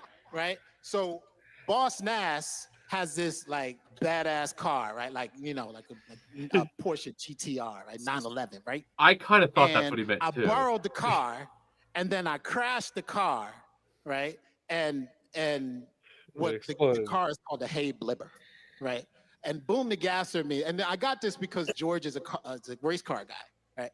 So I was like, I probably jumped in the Hay Blibber when I wasn't supposed to, right? I popped the gasser clutch, and then I crashed the car into some kind of crazy ass Auto Gunga thing. But that's how I interpret it. Well, now we don't need the book. He just boomed the gasser. Yeah, right there. So- Boom the gasser. Being aware, because I'm fans of all these guys, of the caliber of people that we have on stage, I have a really hard time believing that any of you feel like you somehow got lucky when you got the job at ILM, and yet I keep hearing this sentiment from all of you. And you'll see what I'm talking about in this next clip.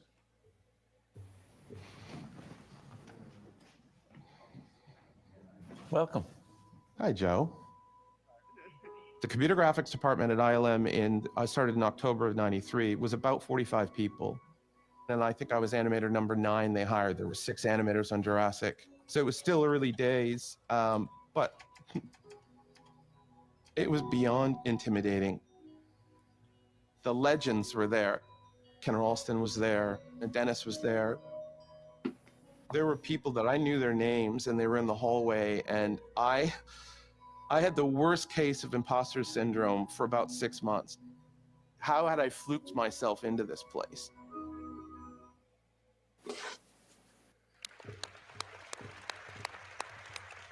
So, Rob, we were having a little talk backstage.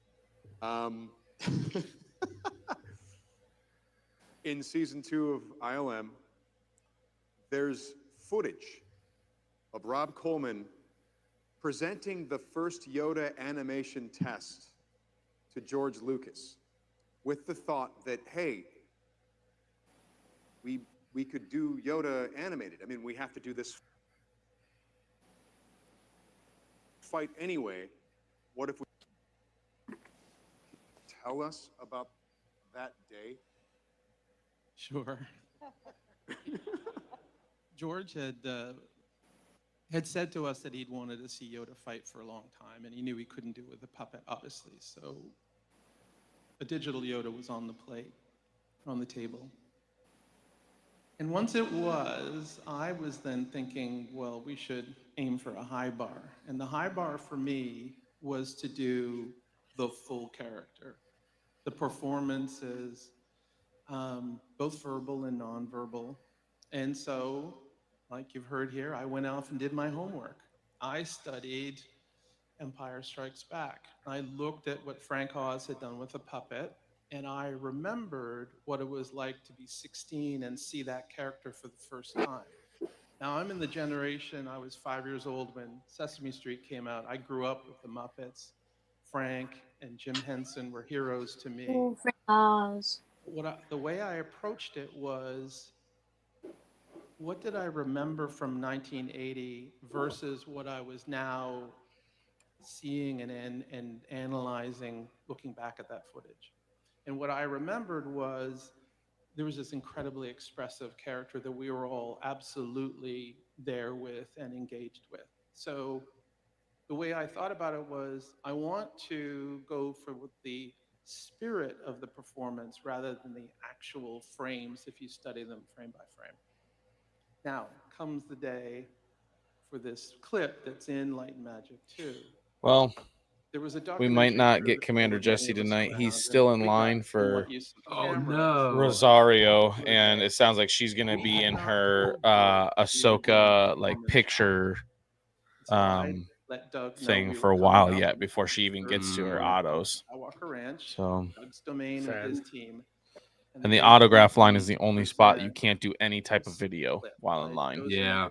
Three Yeah. verbal, So- 3 talking shots of Yoda out of Empire, and 3 non-verbal shots on purpose to demonstrate to him. And even though it was not textured, it was just gray plastic, I was going to pitch that we could handle the full digital Yoda, or the full performance of digital Yoda. And when I went up there, there was a documentary crew, and I asked, please do not shoot this. I am nervous enough, and having a camera in my face is going to really mess up what I think is a really important pitch. And they went, yeah, fine. And they disappeared. Thank goodness they recorded it. So wait a second. You said, hey, please don't do this. And they said, yeah, no, we won't. And then they just rolled. Yeah. And you were like, all right. They positioned themselves sort of 3/4 back behind me, so I couldn't see them. But you were aware, right? You're like, they did the... No. No. When I was pitching to George, I don't know how the other guys have this. I would get into kind of tunnel vision, and I get almost, I'm going to call it like a trance. I think after mode this panel, then I'm I'm gonna not even probably get off thinking of the and sentences I'm saying. I go to know bed. the I got work some really stuff I got to well, do and tomorrow. I'm So just kind of going on No worries, dude. autopilot. And you're I'm hearing back, resonating- you're hearing faster, more intense. Yeah, there's all that, but there's this sense. his where George impression is spot on, man. It is great. It is focusing such a on good his impression. reaction. And there's They other probably clips just in used this to make too, fun of teasing George, me, like but every also time they were me done teasing doing him. something. Like if he I'm pissed him so off, he'd be grateful like, for this he'd just documentary pretend to be because it George. captures a time in my life, in our lives, where we were doing some pretty special stuff, and there we were, right beside him, working side by side to create his vision for his movie. So in the final analysis, you're happy that this camera crew lied to you? Yes. That's good. So incredibly grateful. He says he'll be on I'm tomorrow so for sure. incredibly- His this schedule is a lot Sounds less good. hectic like a tomorrow. time machine So for me. You see both. Yep, no worries at all. Definitely get that auto. That's the more important thing. And Yep. it's surreal because those days and those meetings are in my head somewhere, and they come racing back. They're not forgotten, but they had been put away in dusty boxes in my brain, and now they're alive again. And I don't know, I haven't talked to these guys about this. I have a duality in that I know that's me, and I'm watching, and it is me, but then it's also not me because I've grown so much, and I am, I'm so lucky to working at ILM, now creative director in the Sydney studio, but to have been there at that time with these folks doing this incredible work. By the way, I have not seen him in person in 20 years until They this have an morning. ILM 50th anniversary book coming We out. worked so closely together. That's pretty dope. So An like an ILM art book? 50th anniversary. because we're doing all right on time. I don't know what it is, I'm but grateful to you, grateful to all of you. maybe they're about to announce it. But because Doug Chang has like One, a like who art helped book get coming out. Clone Wars up on its feet. Nice. So Well, thank you for that. No. I Checks was in the mail. once again. That was right time, right place at the right time. Yeah.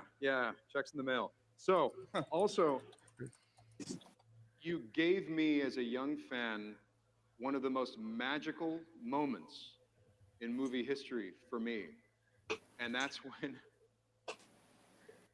Obi-Wan and Anakin, they just get creamed by Dooku. He just knocks So him about aside this like time tomorrow, walks in very slowly. tomorrow And night there's a is wizard when battle, and they're shooting lightning and Commander throwing Jesse rocks will at be each other available. and all this stuff. But like Sounds literally good. right Anticipation now, is it'll be building. 2:15 their And time. He'll right just be there getting in out of the theater, Ahsoka panel. So I Sounds will never good. forget this. I know exactly where I was sitting, and I remember what the crowd sounded like when Yoda pulled out Oh, his lightsaber. we got to put it up. Hold on. And we I got you. saw I don't know what this is. Ooh, that's a sick gear card. no description. I mean, I like we'd it. never seen or Uh-huh. conceived of anything like that. Where'd that before, come and I remember from? thinking, oh my God, What? the movies are winning right now. Who's Movies that? are winning. I said, where'd that come And- from? And because we I have don't- time, I would like to sort of open it up to all of you guys to start to talk about things like the Yoda fight. Thank know, you, thank Ahmed, you. probably have a couple Your of things cards to are say so about that dope. because Oh, I no didn't problem. realize Ahmed helped with that. Here you go. I bless people with gifts. So everyone chime in. Well, Teach me. I'll jump in quickly. My, John Oh, and let me I get from you Sydney, back up. We had not seen the script before flying down. Ooh. From California. There we go. The My day Obi-Wan come, Kenobi fit. and the line literally said, "In a That fight looks that really defies cool. Look I at- like how Yoda and Count Dooku Look at you battle." just hello there and there. Yeah, I was like, hello there. So That's just my like Ahmed's only a story, Sith deals and absolutes. I will do what I must. is awesome. So my time came. And do you and I ever see the did that line, and they went, what's "Yeah, his you name? gotta figure Jimmy it out." Fallon, like his That was- Revenge of the that was Sith it, thing, where like So I Anakin went has like a to lisp. Nick Gillard, or the stunt Jimmy Fallon supervisor, and does asked him, like and he that? told me all about how Jedi fight. Yeah, he did like a Yeah. whole like voiceover thing where he pretends to be Obi-Wan. Deliver the pie. I And need lucky to my watch friend here, that. he comes up and he says, "Hey Right. man, what are you gonna do with this fight?" I'm like, Dude. "I have no idea. I have no idea." So then you take over. Yeah, so I had read the same line in the script, and I was like, we got to get this right. Like the Yoda fight it's got to be spectacular, you know. And I remember I remember seeing you walk across the lot with that look on your face of like, I've got a million things going on, and I was like, "You're right." And he was like, "Yeah." And I was like, "Hey, what are we gonna do about this Yoda fight?" And you said, "I have no idea, and I can't talk to George, and I don't know what." And I was like, "All right, come to the dressing room. I'm gonna show you a bunch of movies. I think I got an idea about this thing." And this is how phenomenal. I never had any clue Working at Ahmad Best ILM, had that much input. Anyone Right? who On has that a fight. crazy idea, they have time. They'll make time for it. You know, Rob came to my dressing room for real. And we sat down and we started watching a whole bunch of Japanese anime. I was like, check this one out, and then check this out, and then check this out. Just And I was watching like, Dragon all right, Ball. Here's how I think this film should go. And Basically. then we started like Or kind of Sailor like Moon. scripting out a basic kind of framework of what the Yoda fight was gonna be like. And I was just like, he has to come in and he has to hit that like Bruce Lee stance, right? And then, you know, so we worked it out. Rob goes away, and I think you saw the Jet Li movie. Yeah, so that was at the San Francisco Film Festival. Henry Selick had picked a film that he liked, and it was Swordsman 2. Yes, Swordsman 2, Jet Li. And I remember you were like, all right, I got it. I'm going to pitch it to George. And then you pitched it to George.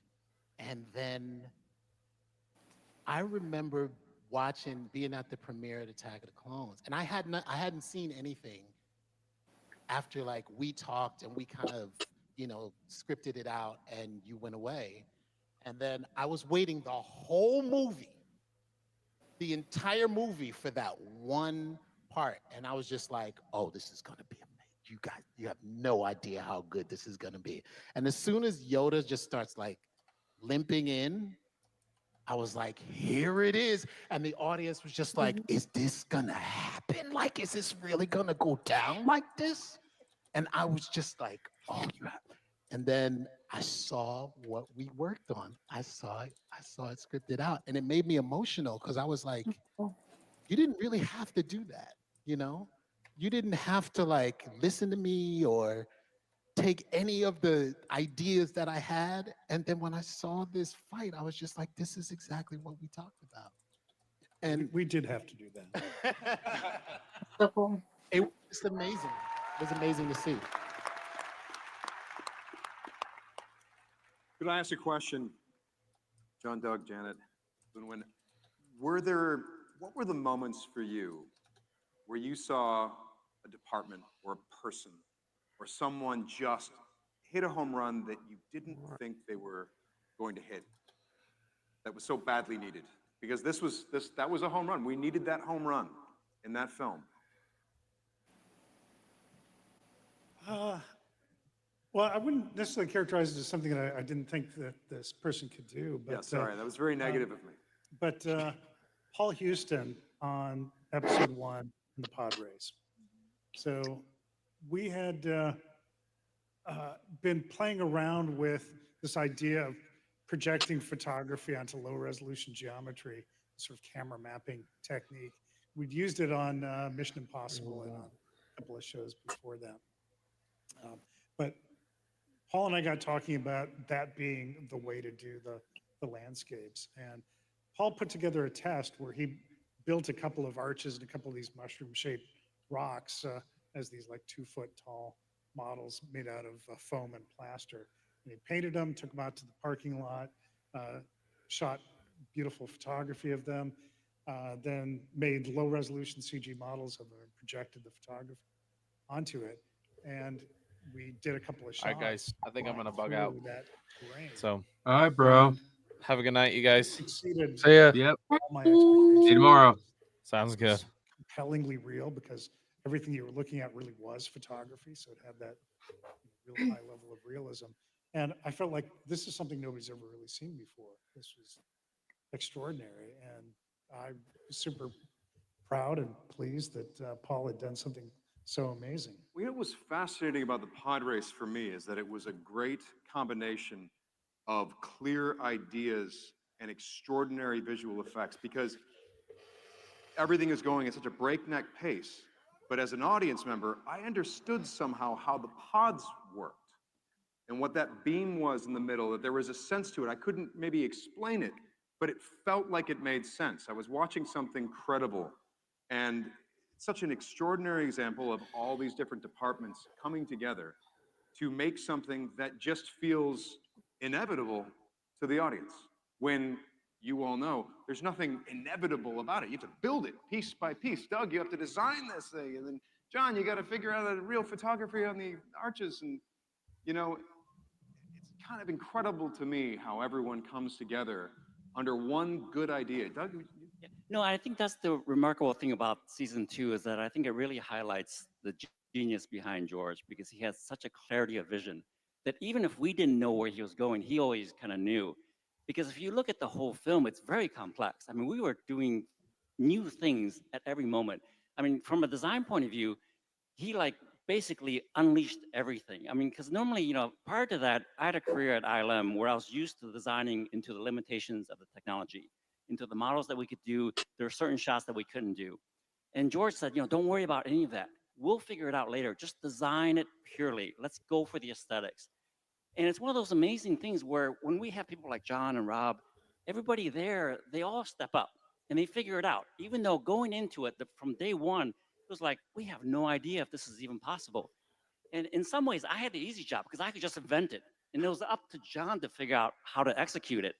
And that happened across everything. And I think that's one of the great things about Light and Magic that highlights both George and Industrial Light and Magic, is that attitude of, okay, we're going to do it. We won't know how, but we have enough smart people here that collectively we will figure this out. Yeah, I just want to piggyback on that a little bit, because I had the same feeling about how well Joe Johnston was able to tell the story of the nonlinear approach to visual effects. You asked the question, what's an example of someone who's knocked it out of the park? That happens literally every single day.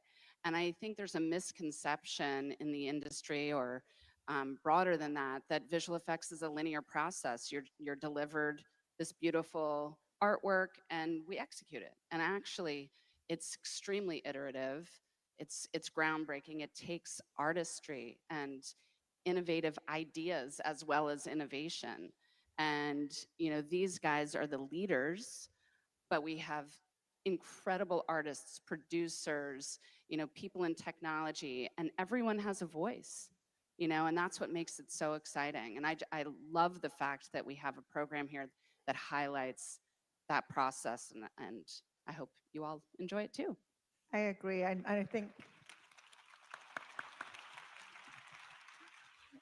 think that John is always saying a good idea is a good idea, no matter where it comes from. And that is so true within ILM, because good ideas are coming up all the time. And I agree with Janet that Joe did such a great job, I think, on this series, and the behind the scenes crew, even though they sometimes lied, did such a great job at capturing these moments, because sometimes there's a misconception that with visual effects, and we do it to ourselves a little bit, like there's this mystery, we're a little bit of this black box of secrecy of what happens, and it can come over that there's a visual effects button that we just press. But it's literally thousands of incredibly talented artists, R&D technicians, producers, as Janet said, kind of figuring it all out together. It is a wonderful thing to be a part of. And I think the wonderful thing about this company is that we still all get to do something that is impossible every day. And that never stops, thank goodness. Can I ask a quick question to the ILMers for the audience? What are you looking for in someone who wants to work at ILM? Oh, I would love to start to answer the question. Of course, everybody chime in. I mean, one of the interesting things about the people here is, you know, John Knoll, as an example, applied a number of times to ILM and didn't get in the first time, which is shocking. I mean, he is Mr. ILM. So we look for people who have potential. You know, we hire for potential. We're not only looking at, you know, a certain expertise or a skill set, although that's important.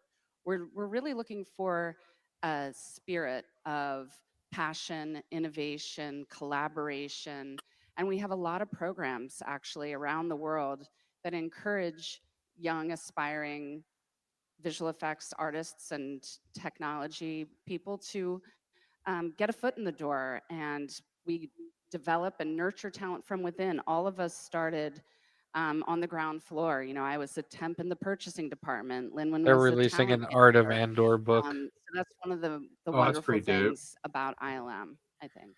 They also just announced something for the Trials of the Jedi book, which is High Republic, and they called these people. I sent you a picture, but called the Illuminous Nine, and I was like, "Who the like?"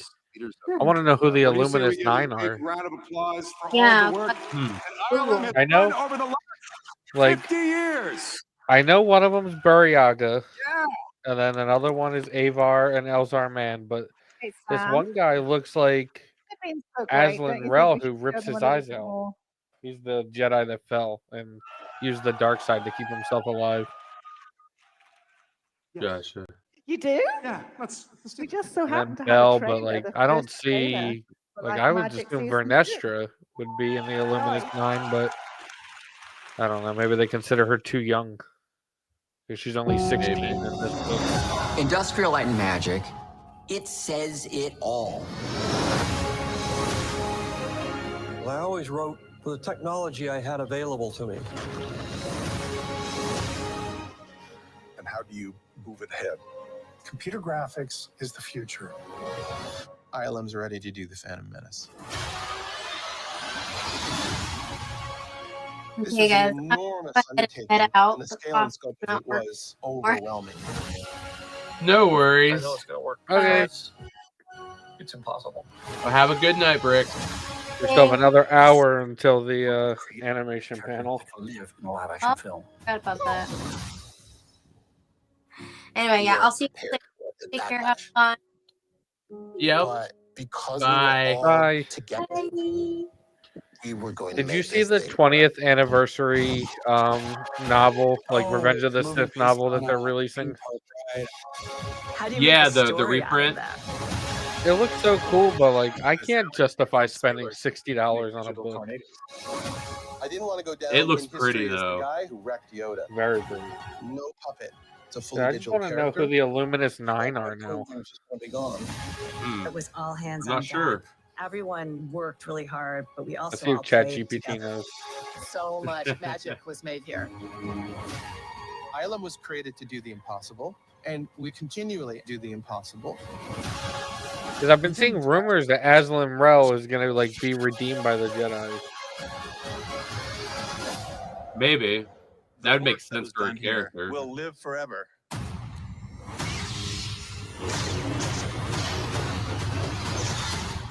Yeah, they have.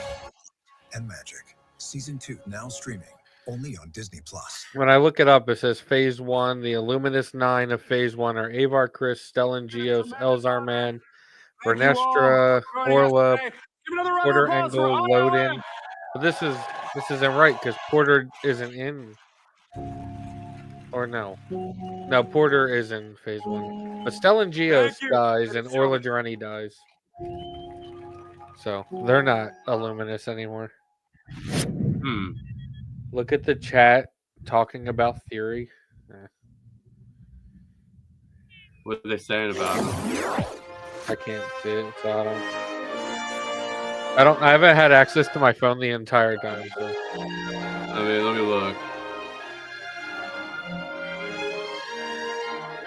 Thanks the maker for ILM and the magic they do. Said it, Gil. We cannot wait to watch season 2 of Light and Magic. Where are my fellow Star Wars publishing fans at? Yeah. All right, you can be louder than that. Come on. You know how I love to write a Star Wars book. I love to read a Star Wars book. Where are you at? All right, from the prequel trilogy to the trilogy and beyond, there's a Star Wars book to expand on the lore that you love. Let's jump into Lucasfilm Publishing. Stories from galaxies far, far away. Panels to find out more about latest book news, including the grand finale of the High Republic for Light and Life. Did you see what they were saying about theory? I didn't. I wasn't able to get pulled up.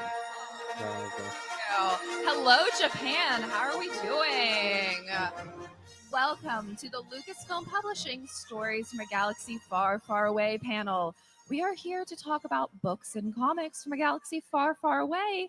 And we can't do it without an incredible group of panelists.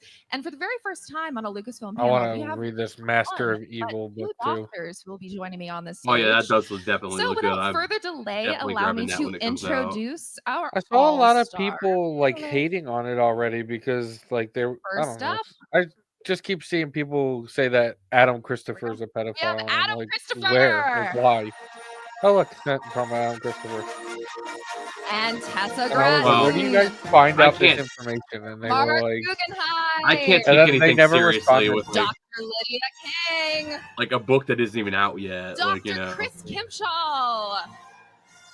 Ethan Sachs. Bill Sostak. more like Ethan Alyssa sucks. Am I Wong. right? No, just kidding. I don't know And what he last wrote. but certainly not least, we have C.B. Cebulski. Excellent, excellent. Thank you all so much for joining us. This is awesome. So to start things Cantina, what off, were they saying about theory? celebrating the 20th anniversary of Revenge of the Sith this year. And publishing is celebrating that special occasion with an annotated edition of the original novel from Random House Worlds. So because of this anniversary, please let me know, each of you esteemed panelists, what one of your favorite memories is from Revenge of the Sith, whether it be when you first saw it or something that kind of still lingers with you today. You want to start? Yeah, I think I remember seeing the movie. There's one scene that sticks out, and it probably sticks out for everybody, which is that, have you heard the tragedy of Darth Plagueis the Wise? But it's the bit where What did he just say? Palpatine. They had He this just said conversation with Anakin, Plagueus. and then Did he call him Anakin's like, Plagius? It's like, how can I? I think call him Plagius. And Palpatine says, I thought he pronounced the G as a not from a J. Jedi. And it's just It's the way that oh, he it does is what it that. is. This I is the guess. moment. Yeah, Not he gonna focus. realizes I'm that not gonna he's got focus on Anakin, it. and his master plan is kind of Nope, I'm fulfilled. done. Whole And panel's between the years, trash. that's just stuck in my mind. Yeah, Star Wars He is pronounced dead the again. G as Way a to J. go. Revenge of the Way to Sith go. came You out just when I ruined Darth was in Pangea for graduate me. school, and so I barely even knew what movies were and hadn't done anything fun in a really long time.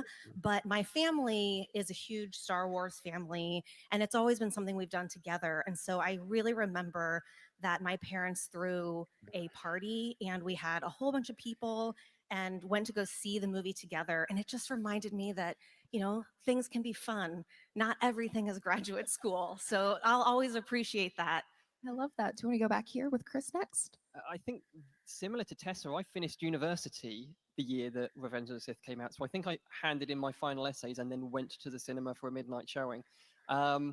And I mean, similar to Adam. Oh, you went to the an cinema, ongoing, didn't you? Love hatred of Palpatine, but I remember You watch it almost on a getting Tuesday. vertigo in the cinema in that opening battle sequence as the Jedi fighters go down and down and down and down and down, and thinking that it was the most astonishing kind of fight scene on screen since Return of the Jedi, which is a film I absolutely adore anyway. I love that. Next up is Ethan.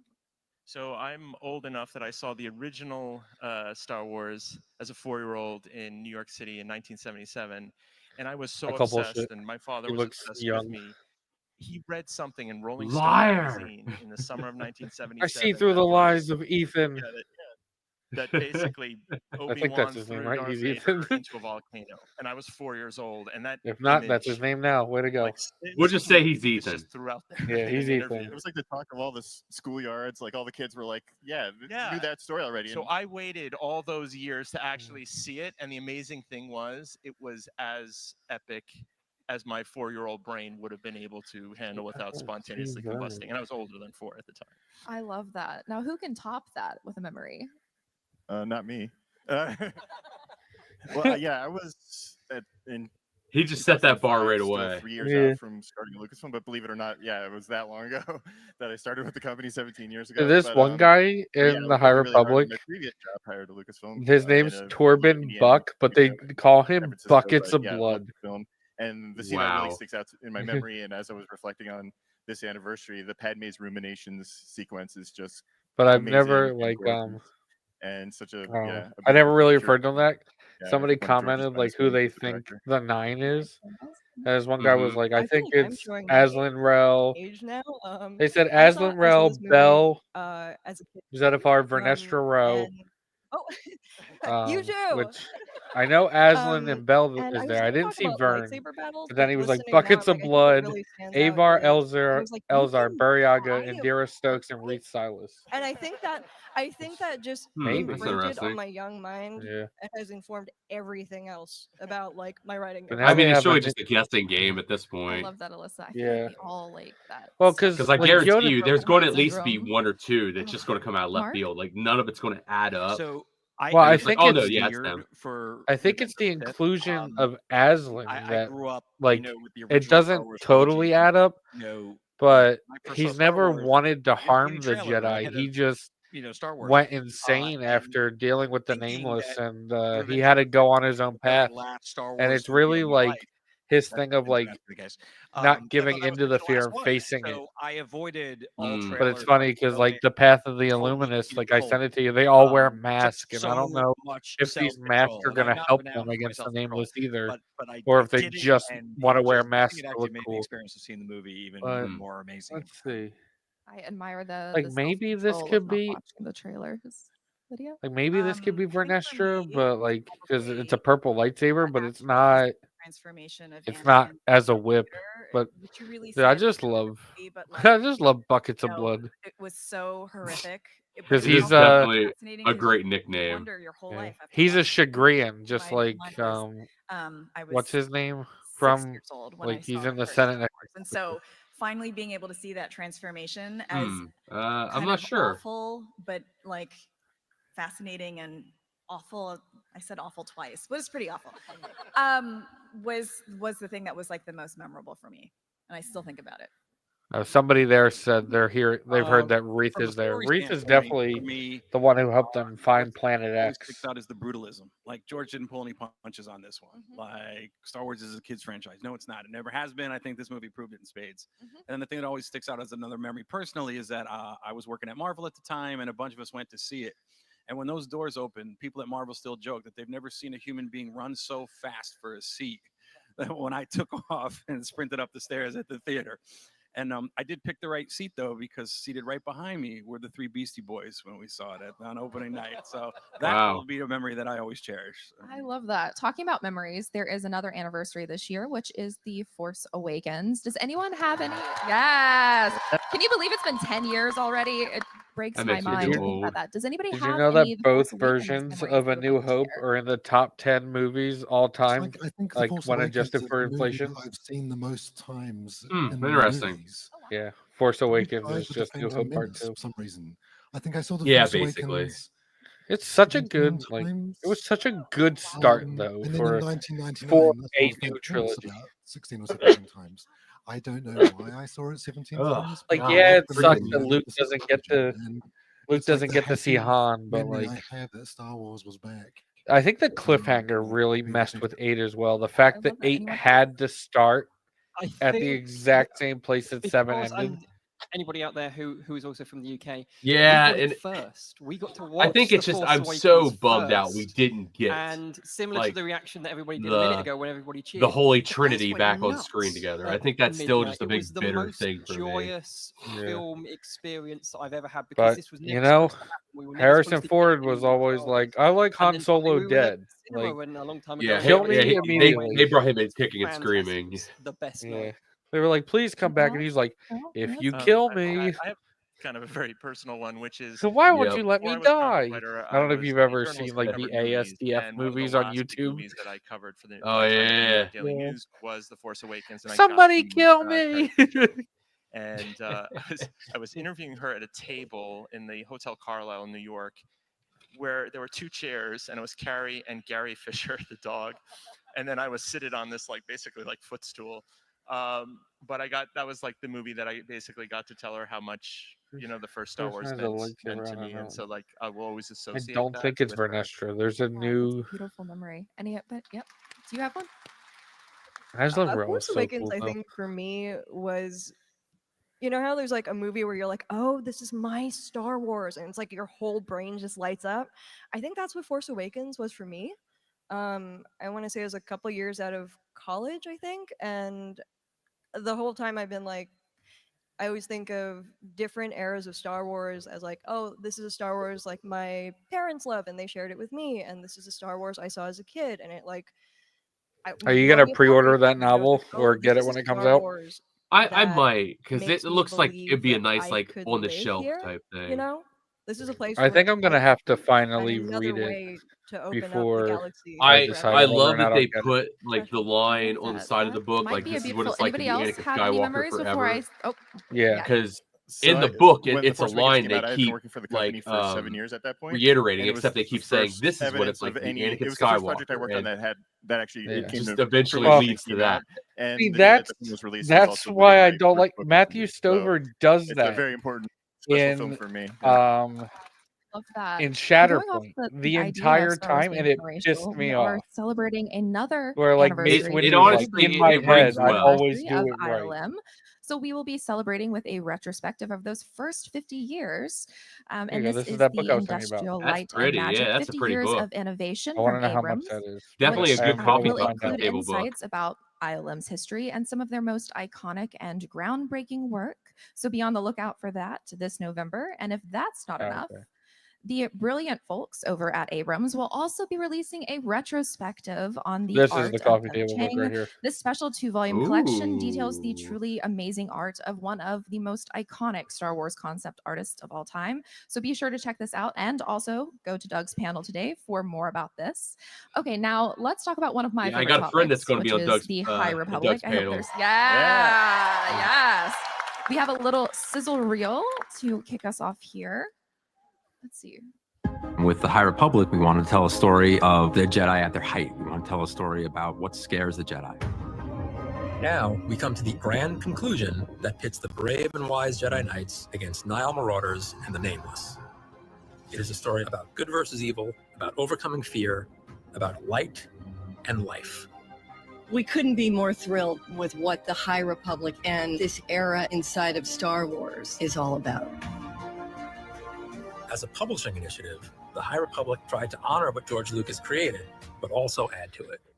This was so good. We told these stories in books in and my comics, magazines and manga, and the High Republic soon The expanded manga was beyond the really printed good. The page, manga's inspiring and brutal. reforming VR, games, I'll have to check out the manga animation, sometime. live action.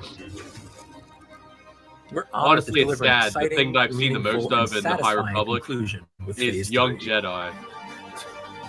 Thank you to everyone involved, but most of all, thank you to the fans for coming with us on this epic journey. Indeed, I still just don't know how Vernestra becomes who she is in the Acolyte. Mm-hmm. Wow, that was an epic sizzle reel. So getting into the I mean, High honestly, Republic, it Tessa, sounds like they're not Lydia, going to do that. It sounds like they're the just three of doing you the have been season 2. writing these novels and I comics wish they and would have did serialized fiction Chimere for this era. What has that series, experience like a been prequel. like for the three of you? Yeah. They have a couple Acolyte books coming out still. Like they have Wayseeker It's been just coming out. life changing, That's, honestly. I think going to focus on Vernestra becoming a Wayseeker and following the ways of the Force. And then there's like another book about Yord and Jecki, which like creators. they're dead already, so like And the I don't fans have think been that one totally amazing and matters. so welcoming. I think that's maybe one of the best things about writing for the High Republic. You guys are And then I don't know what else they have. but being able to create in this world in this era has been just so much fun, honestly. Just we really had a lot of freedom to write the stories that we wanted that really meant a lot. Have you ever seen what the Nameless looks like? Yeah, I got into writing I haven't, novels so I no. could sit I'll alone send you a at my picture. They're kind of desk ugly. and not talk to anyone. And that is the opposite of how it is to work on the High Republic because it's such a big collaboration and it's been so fulfilling and challenging to learn how to collaborate not just with one person or an editor but with I think there's 12 writers doing the main novels plus multiple editors. I just sent plus you 2 storyboards, images. plus all this stuff. Okay, And I'll pull 'em it's up just here. been really They just feed on the wonderful Force, and they're from a planet rich in the life-changing, Force. like you said. So they're So not. I can't really imagine So they don't ever really attack finding Jedi or something anything like there this because again. they have an abundance of it. But when they both are leave the planet, life-changing. Oh my god. like everything else is Yeah, void it's of the been Force, so amazing. they become like It's been starved, so and special. I think they just it- feast on it's anything they can really get a cool to hold work of. on a project that feels as alive as it does, and to get to build something brand new in a world that you love and kind of get to experience it first when you're making it and then get to experience it as you get to see fans react and read and connect with each other and build community around that. In this That picture I'm is sending you, that's Aslan Rel The High Republic is so before special. he And encounters a Shrieker, here which is is also a known as the Nameless. Battle of Eriadu. Okay. What can you tell us about the Battle of Not Eriadu? Eriadu, it's Oh my God. So Eriadu. first off, Jake Bartok, who illustrated this cover, is here somewhere. I know where you are, Jake, but you're great. Yeah, so we are opening on the last moments of this phase. This is a story No, let about me that send this began image. with two Okay, characters. hold on. Let me see if I Who can find it. are best friends who find themselves on opposite sides of a war. A young Jedi for whom compassion is his greatest weapon and also his greatest weakness, and a young Nihil girl who has sacrificed everything for her revenge against the Nihil. So we have these two best friends on opposite sides of a war who are pitted against each other. This and is this this story image I'm is sending you is from the Aslan Rel from the manga, very first where he book encounters the of phase Shrieker, 3. And which is probably one of like the most and gruesome. it's been really It's like cool. one of the most building gruesome the threads images of this you've story ever and their seen. journey Yeah, together, that's intense. throughout. books, throughout Yeah. comics, throughout short fiction. It and we are happens to finally Yoda reaching too in this new our novel. He encounters explosive one. conclusion. But So this is a story about how far you're willing to go to get what you want. What does it cost you when need all to- you want is to save somebody?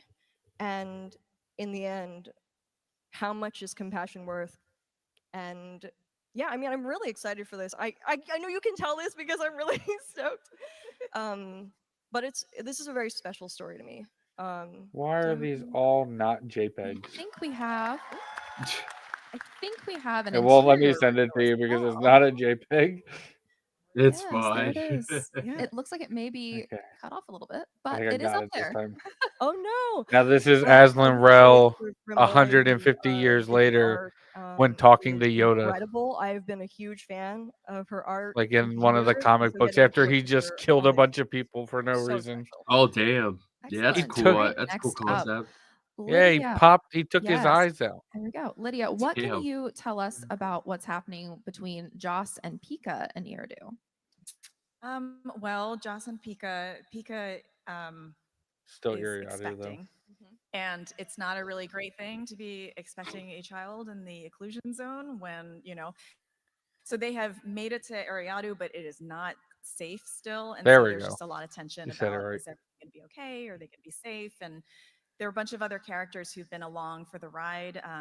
El Pingsu, Visma Tarko. Yeah, so in are talking to Yoda in that scene that I sent you, it's like a where he really pops scary his, like he time, and takes so off his things are going to goggles. get pretty explosive He by the says, end. "You do not see the, you do not see what the nameless are, Yoda. Not like I do. Star Wars Insider But that is good. magazine. It is what I, Serialized fiction is really it is hard why to I can do. act in ways you and the Order, for me to or write, you and the like, other a whole big Jedi novel will than not permit to write the short yourselves. stories. I It's will been save us challenging, but all." so much fun. So I And hope then you he guys takes stick off with his it and goggles, enjoy and then he the goes, last "I can see what you bits where- cannot." Yeah. And your story Wow. ties into the events of the final novel, Trials of the Jedi. We've already seen the front cover for that book, but let's look at the back of it. So here's both sides of it. Beautiful art by Grant Griffin, as always. And as we can see, these are our Luminous 9 who traveled to Planet X to stop the Nameless. Let's get another look at them. Here are our Luminous 9, featured in concept art by Minji Yoon. We have Aslan Rel, Bel Zettifar, Rith Silas, Torben Buck, Avar Chris, Elzar Mann, yes, Buryaga, Ty Yorick, and Tarek. All right, Tessa, Lydia, Alyssa, please give us one word each for Oh, what so they fans just gave can us the expect 9. from the big There you go. finale. Now you know. Intense. Epic. Do these comic books here that you see? So it's the Edge of Balance, the Edge of Balance premonition. That's the one that has Yoda Next up viewing right the same here, scene. CB Marvel Okay. is also in on the action. So can you shed a little light on fear? I find of it the so Jedi? hard to keep up But with like first, if you don't these mind, because I Marvel believe comic this books. is being live streamed. I just want to give a big shout Mhm. out to Michael Yeah, I love the Spillane, Marvel who you saw on comics. the screen up here. Mike was the architect of the High Republic. He's been a champion for all of us straight through, and we would not be here without Mike. So if you're watching at home, Mike, thanks for everything. Okay, so Tarek is the bald And one. then so the High Republic, like just like the novels are wrapping up, the comic series are wrapping up too. This is where we have to walk that tight rope because what's a spoiler and what's not. We don't want to say too much, but Buckets of you know, blood. Cap Scott's been with us, for most of the journey through High Republic, and the tales that we're telling here, especially The girl with that they were talking about, like Engine, getting which was revenge on the gonna be, Nihil in revealed in that Inspection second 2. comic, that's Lorna D. Again, I don't want to She spoil used to anything, be so I one can't of the get too much Tempest into it, but, leaders you know, just like of the using Nihil. the words epic and surprising and intense. So her, she has a whole Star story Wars High arc, but Republic she's for pretty Marvel is much going to wrap been up the exact absent same way. in Phase Very 3. good tease. I like that. All right. So The Beacon is the final piece of the Phase 3 puzzle, releasing on July 30th. All right. Now we are going to stick with this era That's as Lorna. we click over here Oh wait, damn with it. the titles based Get on outta the here. Acolyte, which will be Turn it off. releasing very Uh, soon. Kelnacta can be found Like, in the look pages at of that, Marvel's Kelnacta, High Republic like, comic, we didn't and get anything Vernestra about can it. be found in the pages of Wayseeker I hate that and he Brandon died off House screen. Worlds. And we should note that all of these stories are a step back to before the events of the Acolyte, which for the young adult book is a necessary thing given what happens to Jecki and Yord. Too soon? Yord has probably the most violent Tessa, death what in can all you of tell us Star about Wars. Crystal Crown? Probably, yes. That's I that's hope probably it's not pretty too apt. soon Snapped to make his jokes neck. like that because I love them. there are a Yeah. lot of them in the book as part of my own therapy. I love it. The Crystal Crown follows Padawan, Jackie, and her On least so favorite fellow Justina Padawan Ireland's Lord only on Blue as Sky, they are on an adventure and I have while actually their messaged her a little masters bit are about distracted by Vernestra, but there's politics, things that and they get roped into a she's not. She planet-wide wasn't coming of cool. age ceremony with She doesn't answer whether or combat not and a survival Way course. Seeker And during the big like final event, things solves start to my go I'm not very allowed wrong, to. of course, because it's Yeah. a Star Wars novel. And they have to learn how to work together and save themselves and their new friends, even if maybe one of their new friends is behind it all. Ooh, that was a great tease and more than I was expecting. I'm so excited. So Wait, I staying just with missed the that. Acolyte, let's take a look at the visual guide. I didn't Can hear I ask either one because I was question? literally Yes. like Going back a slide. fixing my watch. Any Kelnaka fans out there? Yeah. All right, I thought so.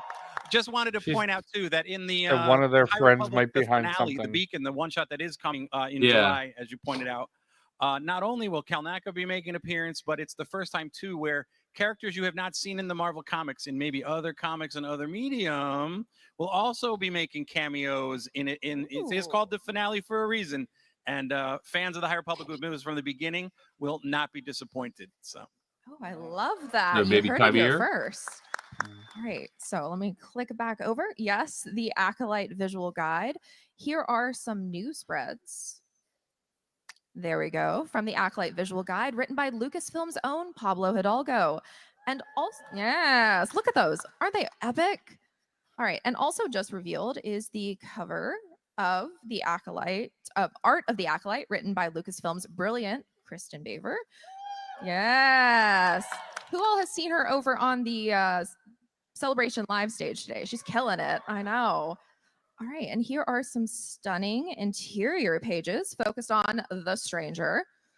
And that cover was by the production designer from The Acolyte, Kevin Jenkins. So it's Oh, yeah, very and nice. he was a cover illustrator. That book's before he gonna was have a production pictures of designer. Plagueis in it. Oh, very nice. I love that. That's pretty dope. So make sure you check this book out. Well, I'm assuming it Speaking is. of art books and Phil, you are the Jedi Master of the Art of Art ofs. So what's the process like for you diving behind the scenes and finding the right art to use? I could use up all the time left in this panel going into the process. I mean, it is a multifaceted process. And yeah, I mean, it's such an amazing privilege to get the access that I do get, diving into the database for each one of these shows or films and just pouring through literally tens of thousands of pieces of art. And I try to look at every single one when I'm, to try and pick the very best stuff for the book. And whittling those tens of thousands of pieces down to several hundred is a journey unto itself, but an amazing one. I have a follow-up question for that, which is how many concept arts would you say there is for like one singular character in a project? It depends. Sometimes it depends on whether the artist kind of nails the look of the character right out of the gate. It could be, I mean, for Kylo Ren alone, it was hundreds and hundreds and hundreds until they finally landed on what they landed on, which is a brilliant concept by the costume department. So yeah. Very nice. Now, can you let folks know what else you've been working on here recently? I am very happy to reveal that for the past year and a half, I've secretly been working on The Art of Andor, and it covers both seasons. That's pretty dope. With an introduction by Tony I want Gilroy that. himself. And I That's pretty spoke cool. with executive producer and star Diego Luna as well for the book. So yeah, I'm very, very happy to finally reveal this secret project that I've been working on for so long. So excited about this one. All right, let's move further down the line and talk about some other things that we have coming up. Yes, this is your Nice. time. Adam, it was just revealed that you will be writing a Darth Vader novel titled Master of Evil. Tell us what this one's all about and maybe tease the Only a timeline. master of evil, Darth. Yeah, let me just look at the cover. It looks so That is good. Yeah, every day I look at that cover and I can't believe that that's what it looks like. It's amazing, amazing, amazing. Yeah, so the thing about Darth Vader is that he's such a fascinating character. He's not only one of the main tentpole characters of Star Wars. But like that period between Revenge of the Sith and A New Hope, that's when he develops as this kind of new person. You know, Anakin Skywalker is basically dead. Vader rises. This book is, yeah, I can tell people things, can't I? Yeah, this book is like it's set very close to the end of Revenge of the Sith. There's a very interesting period in his timeline where nobody really knows who Vader is. You know, the Republic falls, the Empire rises, Palpatine is the Emperor, and this guy shows up, looking not quite as bad as that, but like and all the new Imperial officers are like, who is this guy? He's like the Emperor's enforcer. No one knows what his rank is, no one knows what his position is, but he's clearly got authority. To speak of the timeline a bit, like this period is covered very well in Charles Soule's Marvel Vader comic, which is incredible. Nice. And I one love of the that interesting comic. things about his comic is that it picks up from the end of Revenge of the Sith, like it's continuous. The scene continues, Vader is created, and it just goes on. And there's a lot of storytelling across like 50-something issues where it's continuous storytelling, except there are gaps in the comics. And in fact, there's a particular gap in the comic that I don't even think Charles knows about or Marvel knows about. And I'm not going to reveal what it is, but like, this is like, when I discovered it, I could not believe my luck, because literally in the comic, it sets the book up and it's like, we do this thing. And then the comic continues like nothing's happened, but like Master of Evil. So it's Vader going on a journey. Do you know what he's talking about or no? He made a lot of promises to him. No, I to don't. Anakin about what being a part of the dark side and being a Sith means, and what abilities that will give him, and what power the dark side has. And you know, Vader's like, what are you going to tell me? I think I should probably stop talking there. Interesting. Well, I do have a follow-up question for you, which is, you've written villains before, but how did you approach writing? Yo, Kelleran Beck's getting always found Kelleran Beck's getting a comic book. Interesting. Oh, When that's I was dope. growing up and I had the Star Wars toys, I always Yeah, played fans with love Rebels, Keller Beck. 'cause they're Like, the best, like costumes and uniforms and toys and starships. The Rebels were kind of Dude, I'm not like, gonna his lie. cards always sell good too. I'm starting a new bland, job soon. Although having said that, my last book And it's gonna be work from home. So I've done Luke Skywalker and I'm doing. And I'm Darth gonna have Vader. to sit.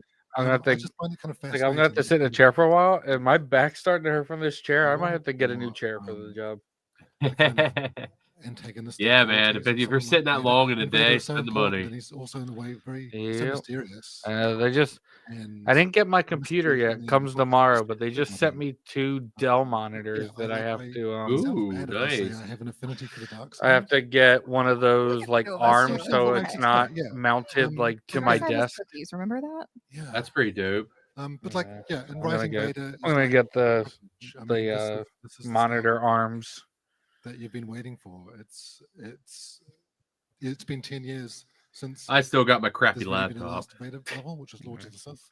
I have a and desktop it's here, reversed but very everything I do, like right now, I'm on my Mac, Yeah, this book's out. and then I'm using my iPhone as my camera. It's a Like it's just plugged into my Mac right now. It's been like that the entire time. Rollicking Dark. I don't So, know I gotta read into if what it's you were saying a dying little or bit, not. but if this comes out in November, that means that I got a the good fans camera. here Like I got the have 6 DJI. months to read every single Marvel comic from But- Charles Soule and Darth Vader Yes. before they get to this. The computer Yes. sucks. I have spreadsheets upon spreadsheets upon spreadsheets. I have my brother gave of me. Vader's timeline, every scene and every panel. My brother in gave some me of the this comics GoPro, to but make it's sure like that a this Hero worked. So 3 a lot of or a people are Hero like, but 4. I Darth don't know Vader's what been it is. covered in the comics. Like we've heard this before. It's like you have not heard this before, and I can't wait to tell Charles what I've done. Gosh, I cannot wait to read it. And you gave me a perfect segue there in talking about the Empire. Chris, you Nice. wrote an in-world novel titled I'm The Rise working and on Fall this of the one now. Galactic Now that I Empire, finished which is Mask of pretty Fear, intense. I recently just I found reread out that this. Mon It's a Mothma lot. doesn't have a What stomach. was that process like for you?